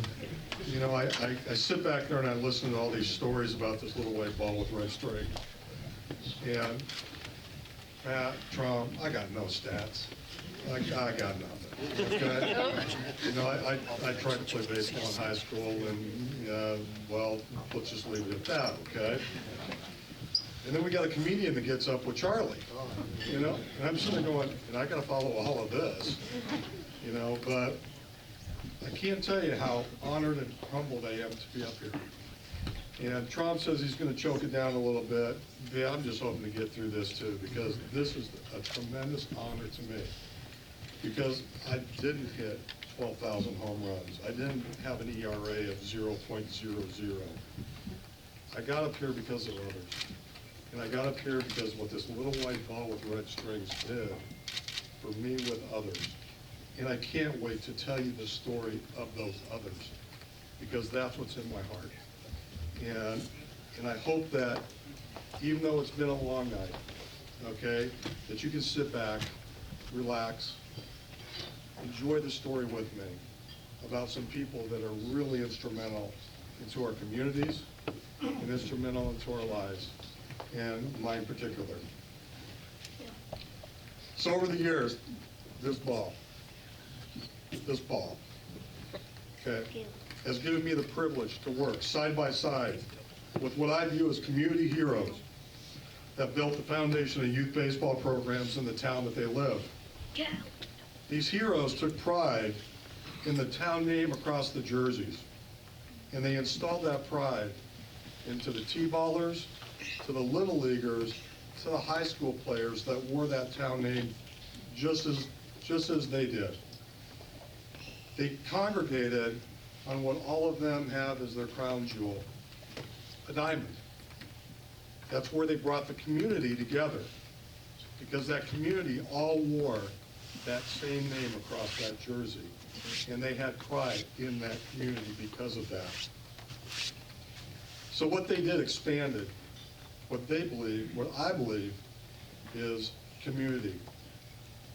In Southwick, when I first moved there, I watched individuals that put so much effort into a baseball program, and I watched the community grow because of it. I watched Kirk Sanders, Mark Rankin, Russ and Bonnie Jones, and Bob Sorella do it all. They were the first community ambassadors that I ever encountered. And what they did may not be unfamiliar to a lot of you. They coordinated the opening day parade so that all the T-ballers, the little leaguers, could march with their uniforms on and have that first interaction of baseball and look at me in front of their parents. And how do you think those parents vote? They also ran the leagues. They groomed the fields. They coached the teams. They umpired. Heck, they even sold the hot dogs and the sunflower seeds in the concession stand. Countless hours because of love of a community. These were amazing, amazing people. As Southwick played teams from other communities that I coached, there were different town names that we saw on the jersey. But there was one constant thing that we saw as I went to those towns. There was those worker bees behind the scenes. Worker bees like Mark DiFranco in East Palmetto, Julio Vasquez in Springfield, Dan Welch in Westfield, Mo Lavoie in Ludlow, Mike Farrow in Wilbraham, John Chaya in Palmer, and of course, for the chair that's empty back there, Pete Brown, who touched all those local towns. While seeing the town names on the jersey certainly fired up the competitive juices when we played the team, well, especially those ones that had East Long Meadow on it. And that small ball that, well, you just hit it, okay? But that small ball that they played, as we ran Southwick tournaments, I think Mark's house was full of Southwick green trophies where they won championships. But to those I've mentioned, their commitment, their dedication, mostly their heart, opened my eyes to the potential that could be unleashed within a community. They were difference makers, and I was so fortunate to stand on the shoulders of giants. These were true community heroes. Like everyone in this room, we have a love for the game, and that love for the game is in our mind. Partly because that love of the game brings such strong emotions. The thrills of winning, the heartaches of loss. But for me, the love of the game went way beyond that. It led to lifelong relationships and lifelong friends. And those friends carried nicknames. And a lot of them are here tonight, and I'm really proud of that. Nicknames like Big D. Big D. Okay, now you're going to hear it. Swampy. Juge. Frenchie. Flug. Whammer. Nico. Critty. And so many more. We built a bond amongst us that went way past the ball fields of Omaha, Nebraska, of Florida, of Maryland, of Connecticut, and New York. We did what baseball players did, and I got to be part of that. Those superstitions. Nico didn't wash his white pants for weeks because we had a winning streak. Just so you know, if you slide a lot, white pants turn green, okay? We also carried out traditions that we started at 13 years old, and it lasted all the way through their semi-pro years. And these traditions didn't always go over really well with the moms, especially when they were 13 years old, the girlfriends and the wives. We just wanted to go to a place that had really good wings. Really good. I have searched and searched for that golden message, that those perfect words that I could say tonight to all of them to express how much they mean to me. I wish it would come as clear to me as the words that came to Flug when he hit a baseball to some county to where he won a tri-county championship. And he just said confidently to a reporter something and says, "Print that."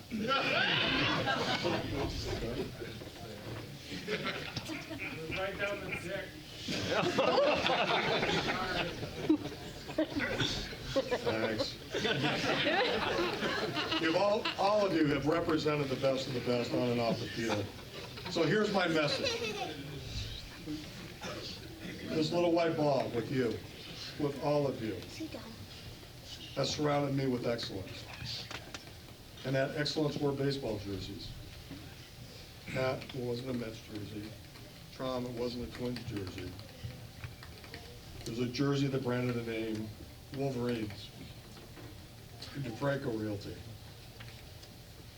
And if a reporter that sat next to Flug was here today, I would say, print that. All right, and now I'm going to bring in some baseball jargon, because I can't do that a little bit. So I got to keep my hands low on the bat and not choke up. This ball represents a journey of our family, which is the most precious thing to me. And it's given us blessed gifts beyond imagination. I couldn't ever believe that I would stand here and represent others and have shared that with my family. To my wife, Linda, who's there filming, to my daughter. She's a mom to so many in this room. Guys, sorry, she knows all the stories. She's a mom, she knows the stories. To my son, Trevor, who's really the backbone of our family. His passion is an orange ball that bounces and goes through a net. And to his wife, Jessica, and their 4-month-old baby, little man, Cam. And to my daughter, Taylor, Sweet Pea, who gave me what a daddy's little girl can only give. And who also brought cookies to all of our games. And Flugie thought they were only for him, but they were really for the whole team. But the main reason for this journey, and you touched upon it,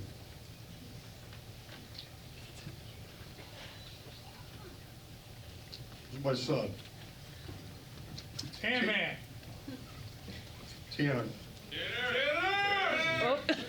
And now you know his nickname. I don't know if anybody in the room knew his real name was Tanner, because they all called him Tan Man. He has a family of his own now, wife Stephanie, and a 3-month-old son, Grant. And buddy, you got to get that kid swinging, okay? You're 2 months too late, okay? Tan Man, your journey became my journey. But you gave me the honor to walk alongside of you every step of the way. Our journey included backyards where we played catch. And you were that player that sat on the doorstep and waited for Dad to come home to play catch. Our journey took us to pitcher's mounds, where I'd come out and talk with you and we discussed what do we do with the next batter with a catcher named Frenchie. It was going to the right field of diamonds all across the country and listening to Coach Blaine give us inspirational speeches about what happened in that game but gave us life lessons. Now, Tanner, this journey's taken us, you and me, to a podium for a Hall of Fame induction. And it just wouldn't be right if that journey didn't include you up here with me.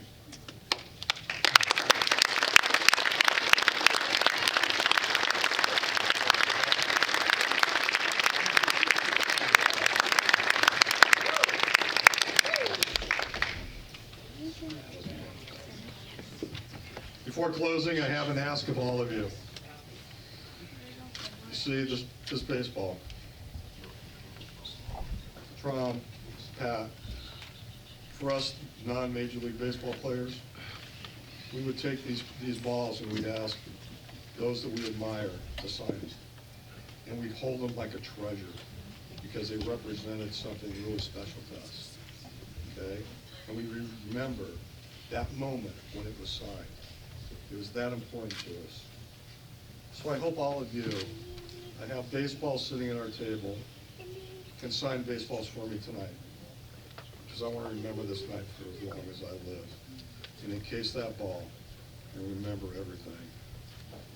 But before all of you sign it, the first one that signs it is Tammy.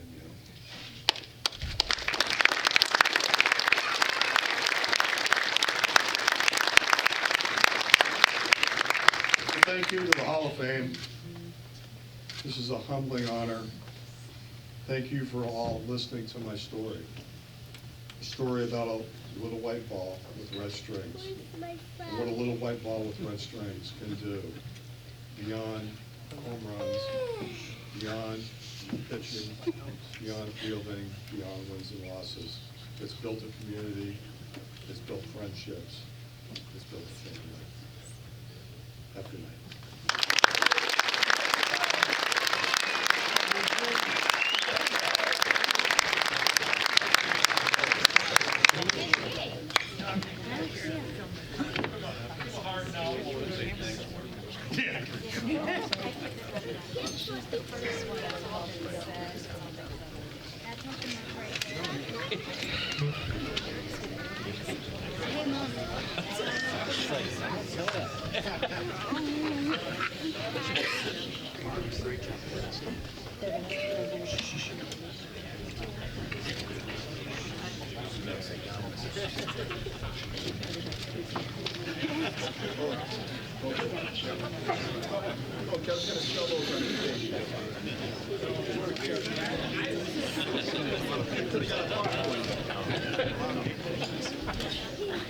Let's give Bill a big round of applause. Very hard to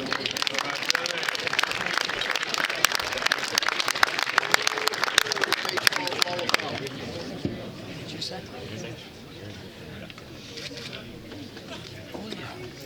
Bill, what was that guy's name? His name, Flutie, what? What was his name? Because I like to say that to some reporters, when I say something. What was his nickname? No, I don't think. Was it Flutie? Flu.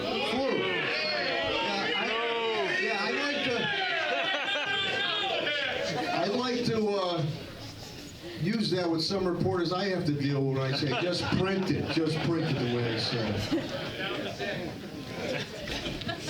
Hey, this is a rated G program.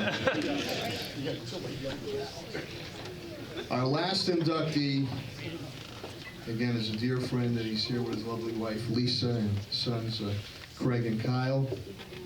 Has served as several years as a coach, fundraiser, organizer for East Long Meadow baseball program. From the first season, Mark DiFranco instilled key skills in his teaching, showing kids it's not only important to have great skills on the diamond, but being humble, confident is just as important. He has been involved in all ranks, from Pinto all the way up to the American Legion, Tri-County Baseball. During this time, his teams have won 11 league championships, 5 state championships, including 2 state finalists and 2 regional finalists. Mark has worked with 13 athletes who went on to have successful collegiate careers, 5 of which who continue on to the pro ranks. Mark has teamed up with Bill, who you just heard from, the co-founder of the Western Mass High School Fall Baseball League. Please join me in welcoming my dear friend, Mark DiFranco, to the Western Mass Baseball.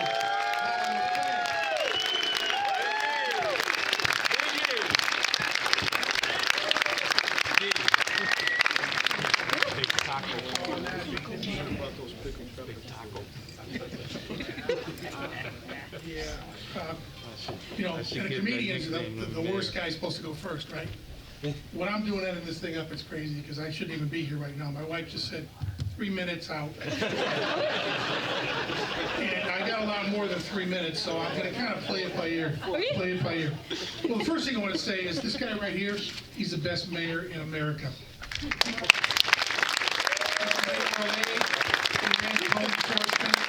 ran the South End Community Center. He was part of the Financial Control Board. He's done it all.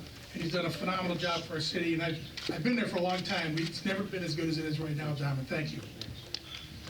Okay, I certainly want to thank the Blue Sox, the induction committee, and especially Kate Abbott over here. Oh my God, what a job.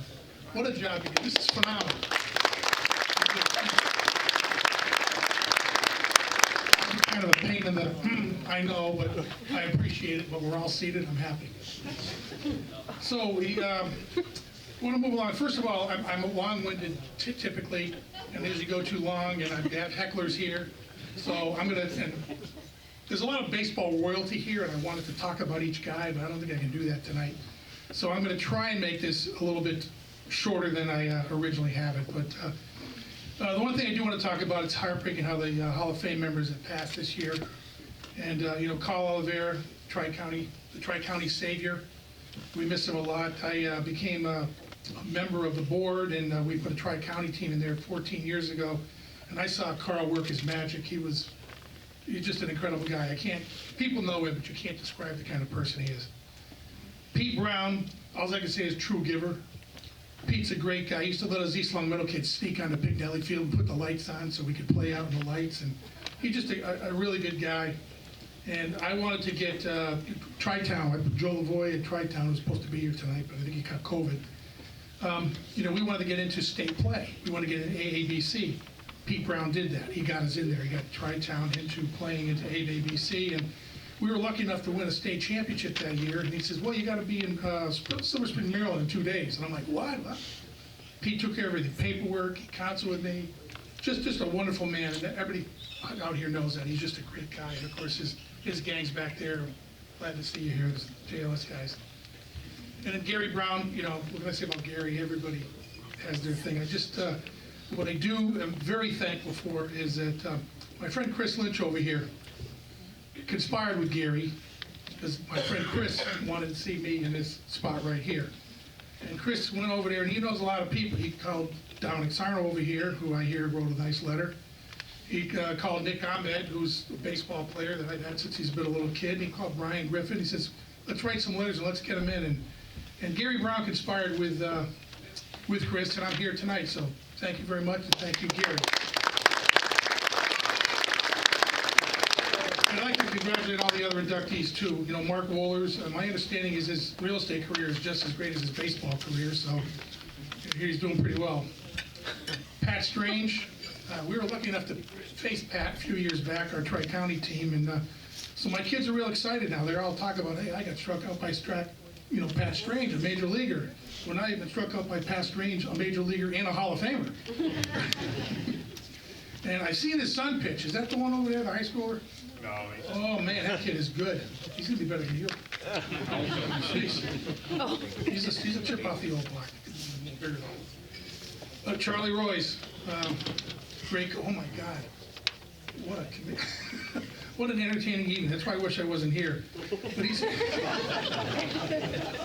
he's one of only 3 coaches in the last 100 years at Springfield College. I know Coach Sim followed after him and Archie Allen before him, and what a legacy. And I was at Springfield College when Coach Royce was there. What a strong program he had and what players he had. And he turned them out. Brian Collins, I know Brian's not here, but he was a force in Western Mass baseball. And pretty much every event I've ever went to, Brian was standing in the background and having a cigarette. Am I supposed to say that? Smoking a cigarette and trying to avoid credit where credit was due. It's the kind of guy he was. He's a great man. And you talk about, getting that post-21, and he wasn't getting that in. He came in, I was in that Legion meeting, he came in there, they already thought, we don't want another team in here. College wouldn't leave. He grilled them up, and 21's back in because no one wants to deal with this guy anymore. On to the family. You got that right, Timmy. So Westfield High, 1967 state championship team. They started a winning tradition, and I tell you, the city of Westfield has been following it ever since. They're very, what a winning tradition they have up there. We're from East Long Meadow, so we know the story. Right, guys? Yeah. And Jake Goodrow, I don't know Jake, but I remember seeing him play along with a lot of pro scouts. That kid was a bona fide stud. What a phenomenal baseball. It was a joy watching it. What a great player. And then, of course, Bill Bathel, he's here. He's my, my friend, my confidant. He's my brother. I'll talk about him later. So I'm going down a list here. Give me one of these if it's too long, honey. But my wife Lisa over there, we met 40 years ago at the Tennis and Health Club. She was this beautiful woman. She's the University of Florida homecoming queen. She danced ballet. She graduated summa cum some other Greek word. I basically was not in her league, but I asked her out anyways. And at first, she thought I should change my pronoun, but we eventually married. We had 2 kids, Craig in '88, and Kyle, who's in '91 for you hockey people. That's when they were born. And you guys, I love you, and I'm very proud of you 2 guys, too. So I got to skip past a lot of this stuff here. I'm going to go right down to my job description. Over the years, I realized my job description in youth sports has been a manager, a coach, a landscaper, a fundraiser, a travel agent, a chauffeur, a philanthropist, a counselor, and a chief cook and bottle washer, basically everything. Especially when you work for Bill Bathel, you just got to take care of everything. So my history started in 1993. I became a T-ball coach, and then I came up through the ranks and coached at every level at least 2 years, all the way up through Legion and even in Tri-County a little bit. And so when I started with the East Long Meadow Baseball Association. That was 25 years ago. Still involved, and some of the guys are here tonight, the younger guys and a lot of the older guys. And being part of ELBA got me to meet a lot of really good people. One guy is like Rich Bedard. You always hear that name. But Rich is a Hall of Famer. I got a chance to coach alongside him when my older son was in the youth. I think the 4th, 5th grade, where you get to play the next town, travel baseball. And we have a game that we'll never forget. We beat Mike Farrell's Wilbraham team. Rich and I have that little thing, which is a great story, but you don't care. And I know Kevin Farrell followed the way, but the one thing that was interesting is, Rich's son Patrick and my son Craig realize their fathers don't know squat. And they don't want to listen to their fathers. So we made a pact. I kind of took Patrick under my wing. Rich took Craig under his wing, and we kind of went on our way. And just so you know, my son Craig now, who's, this is 20 years later, he's the high school coach over at East Long Meadow High School. He's a varsity coach there. And who's his assistant coach? But Rich Bedard. So he's really following through on that pact. How long is this going to take? Another guy I saw here tonight, I got to mention, is Dan Gomez, only because it's we shared a fun time. Dan is you might have heard of him. Dan Gomez is his son, the Winnick baseball coach. That's his son. But his father's one of the best baseball guys around. No one runs a game like him. Well, years ago, post 293, he was kind of fledging along. Kids didn't want to play Legion ball, So he says, hey, we want you to come in and coach. I said, nah, I'm done. I'm out of this thing. He goes, no, you can recruit, come in and coach. So they talked me into it. And so back in 2008, I think it was, some of those guys are all still here, I got back into coaching and I recruited the guys. And I told Dan, I said, well, here's the deal. I'm going to coach. I've never not made a state tournament, so get the money ready. We're going. He kind of chuckled and said, yeah, we've been there 20 years. Don't worry about it. Well, he found out that when I called him back in and said, look at Dan, you're the better coach. He came in and ran us through the tournaments. You had to go win here, then you had to go win up in Worcester, then you had to go to the Berkshires. And Dan brought us through that there. We made it to the state tournament for the first time in 20 years. And the next 2 years, in 2009 and in 2010, we went again. And in 2010, they won the state championship, and they were also regional finalists. So there you go, Dan. Thanks for asking. So, another guy I do want to mention, Rob Mack. He's over here tonight. He's an ELBA guy. He's the guy that just does everything. He put in his time, efforts, and a lot of money. People don't know that. And he's just a great guy that, like Bill says, no one knows about, but he's the guy that does everything. And I want to just mention him here because he's here tonight. And he also coached the Mickey Mantle team to a state championship in 2010, so we had a pretty good year out of here too. And so the new Elba generation, East Long Meadow Baseball Association, they're here too, and they look to be pretty strong, a bunch of good guys. So I'm going to try and move on along quicker here because I know I'm rambling. But one guy I want to talk to, these are people that were part of my life and part of my kids' lives, and I just want to mention them. One is Julio Vasquez over here. Julio. And my son Kyle, who's a little left-handed kid, wanted to be a catcher. K-Dubs, yeah.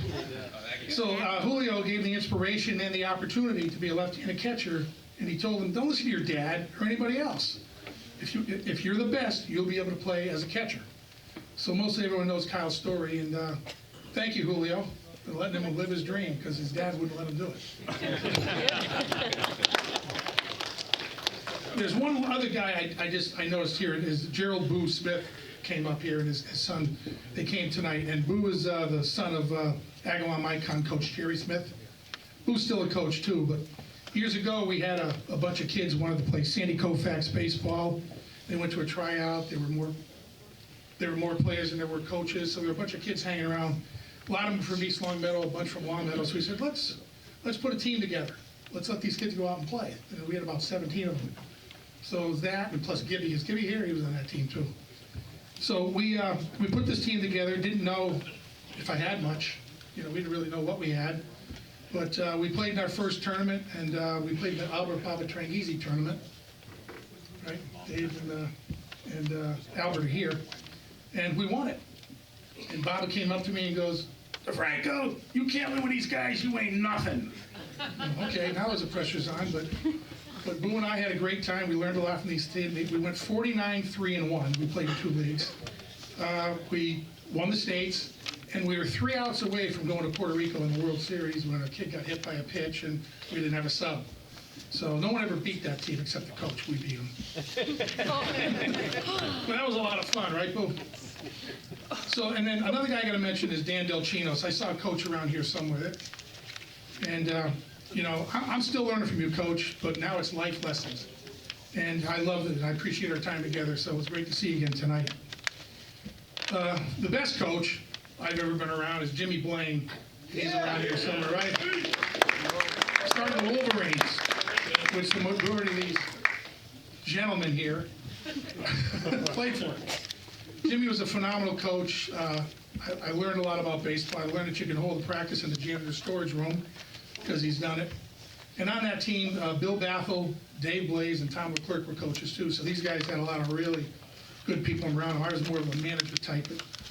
And the Wolverines, like Bill said, we played in Connecticut, Florida, Maryland, and qualified enough to go play in Omaha, Nebraska. So baseball during Omaha, Nebraska, right? Baseball during the day, College World Series games live at night, and being part of the largest college combine in the country, and watching the shenanigans these guys did, made this an ultimate baseball trip. Had a great time. I learned a ton about baseball from these guys. And so 2006, 2007, we went there. In 2008, I kept names on a list, so we didn't qualify, but we got to go back. And I put together another little team with a bunch of these guys, the Omaha guys, and the parents are back here too. We went back to Omaha with a stacked-up team, and there were 48 teams that started. We played in the U18 Triple Crown National Tournament Championship. 48 teams, and at the end, the Bass Wolverines went 6-0, came home as national champs. So these guys right up in the back right here. I love to tell the story, but it's not that great, about how the last game, Nick Ahmed, who's a professional baseball player, he's a pitcher then, he pitched a shutout. And my son, Kyle DiFranco, hit a walk-off homer. I like to leave it there because what happened was Nick only pitched 5 innings because the walk-off was a mercy roll. He scored 15 runs, so. It sounds better when I don't tell the whole story. So anyways, Bathel, yeah, he's coming up next year. Okay, so I met him, and honey, I tell you, I'm trying to move quickly here. So the reason, Bill Bathel and I met, back when my kids were in 3rd and 4th grade, and he was the guru of running tournaments. I went up to Southwick, and he hooked me up with like 28 games. He's just a great guy. And then again, I met him with this Wolverines team afterwards. So the Wolverines decided when they were going up to the 90-foot diamond, well, we need to go to a tournament. So I said, oh, we're going to run our own tournament. So we started the Albert Baba Tranghese tournament, which, you know, Albert's boys are right here. He was a 60-year coach in town. Great guy, one of my mentors when I joined the Elba group. So, like I said, Albert and Dave are here. So,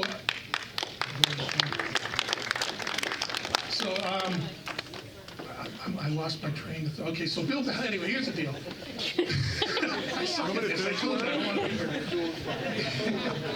So anyways, I go to Bill, he's the expert, he says, we're running a tournament in town, and I need your help, because this is what you do. He goes, okay. So he came into town, we got a tournament started, we says, well, let's keep it going. Well, 15 years later, Bill is still doing it with me. So the Albert Baba Tranghese, with the help of Albert, young Albert and everybody else, we turned it into a 15-year stint, gave away 30 scholarships. The Albert Baba Tranghese scholarship was coveted by East Long Meadow kids, and I think a few of the knuckleheads back there won that. And we also gave the Al Gorfin Scholarship, which the Umpires Association gave to other deserving kids from around the valley. We started a little Baba Tranghese Hall of Fame to honor some special people what's his name in the Amherst you just talked about, Coach? Like Stan Zomack, and we hit a lot of different people like that. And let me see, we also gave community service to guys because most seniors don't get their 40 hours in. And so this is like at the end of the year, so they all work for us.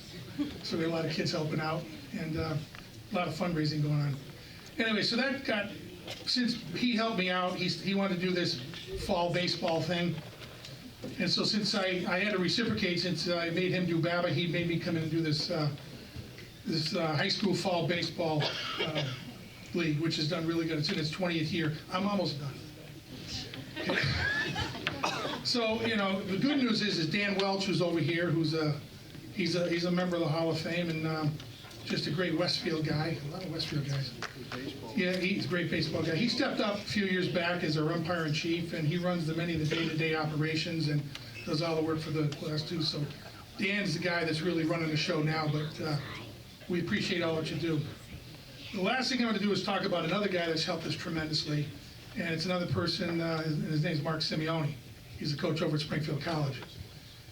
He was instrumental in the success of this league because when we first started, he brought his kids in. He was a coach in this league, in the fall baseball league, and we had just a few teams. Gave us a lot of credibility. And then as the league started to grow, Sim, you know, talked to us about all kinds of different things, you know, the logistics, insurance, this, that. So he worked with us all the way up. And then a little later on, he ran the All-Star game. Became big enough where we had 40 teams. We could have enough kids to play All-Star games. And him and his Springfield College boys, boy, they put a great deal together. The pageantry there, the whole thing, and it's been very successful. But Coach Sim, I appreciate everything you do.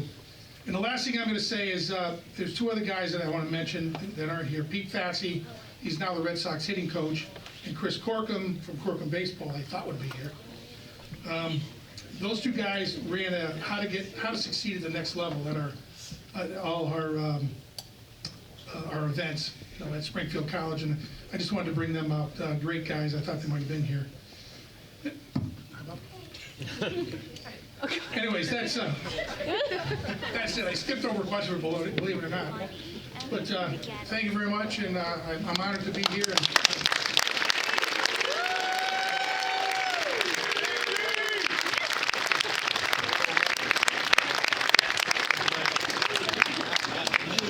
See you Sunday.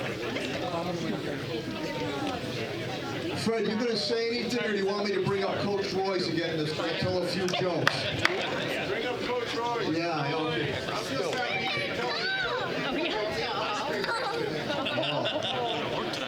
Well, I think Coach Royce goes on at 9:45. And there's a veal dish, too. Well, listen, this has been a wonderful evening, all the way from whether you were a pro ball player, a number of them are here, to what the organizers, the coaches, the behind-the-scenes people do because of the love of baseball. So to each and every one of you, good health, and God bless. And Fred, thank you very much. I had a great, great time. Best meeting of my day. Everybody have a great evening. Good night.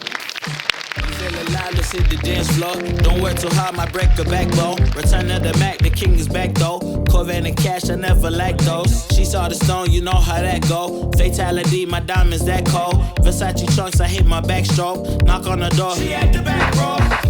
All I really take is a little taste. Island girl, blue eyes with a little bass. Here for the thrill, I don't need a chaser. Wanna vibe at the getaway. Shimmy, shimmy, yeah, I got the semi-four weight. Don't step out the line like this a probate. You hit the line and try to locate. This for the time, got time for no day. One, too many, I'm going. Too crazy and I got bad ones and they ready. A good time, so now it's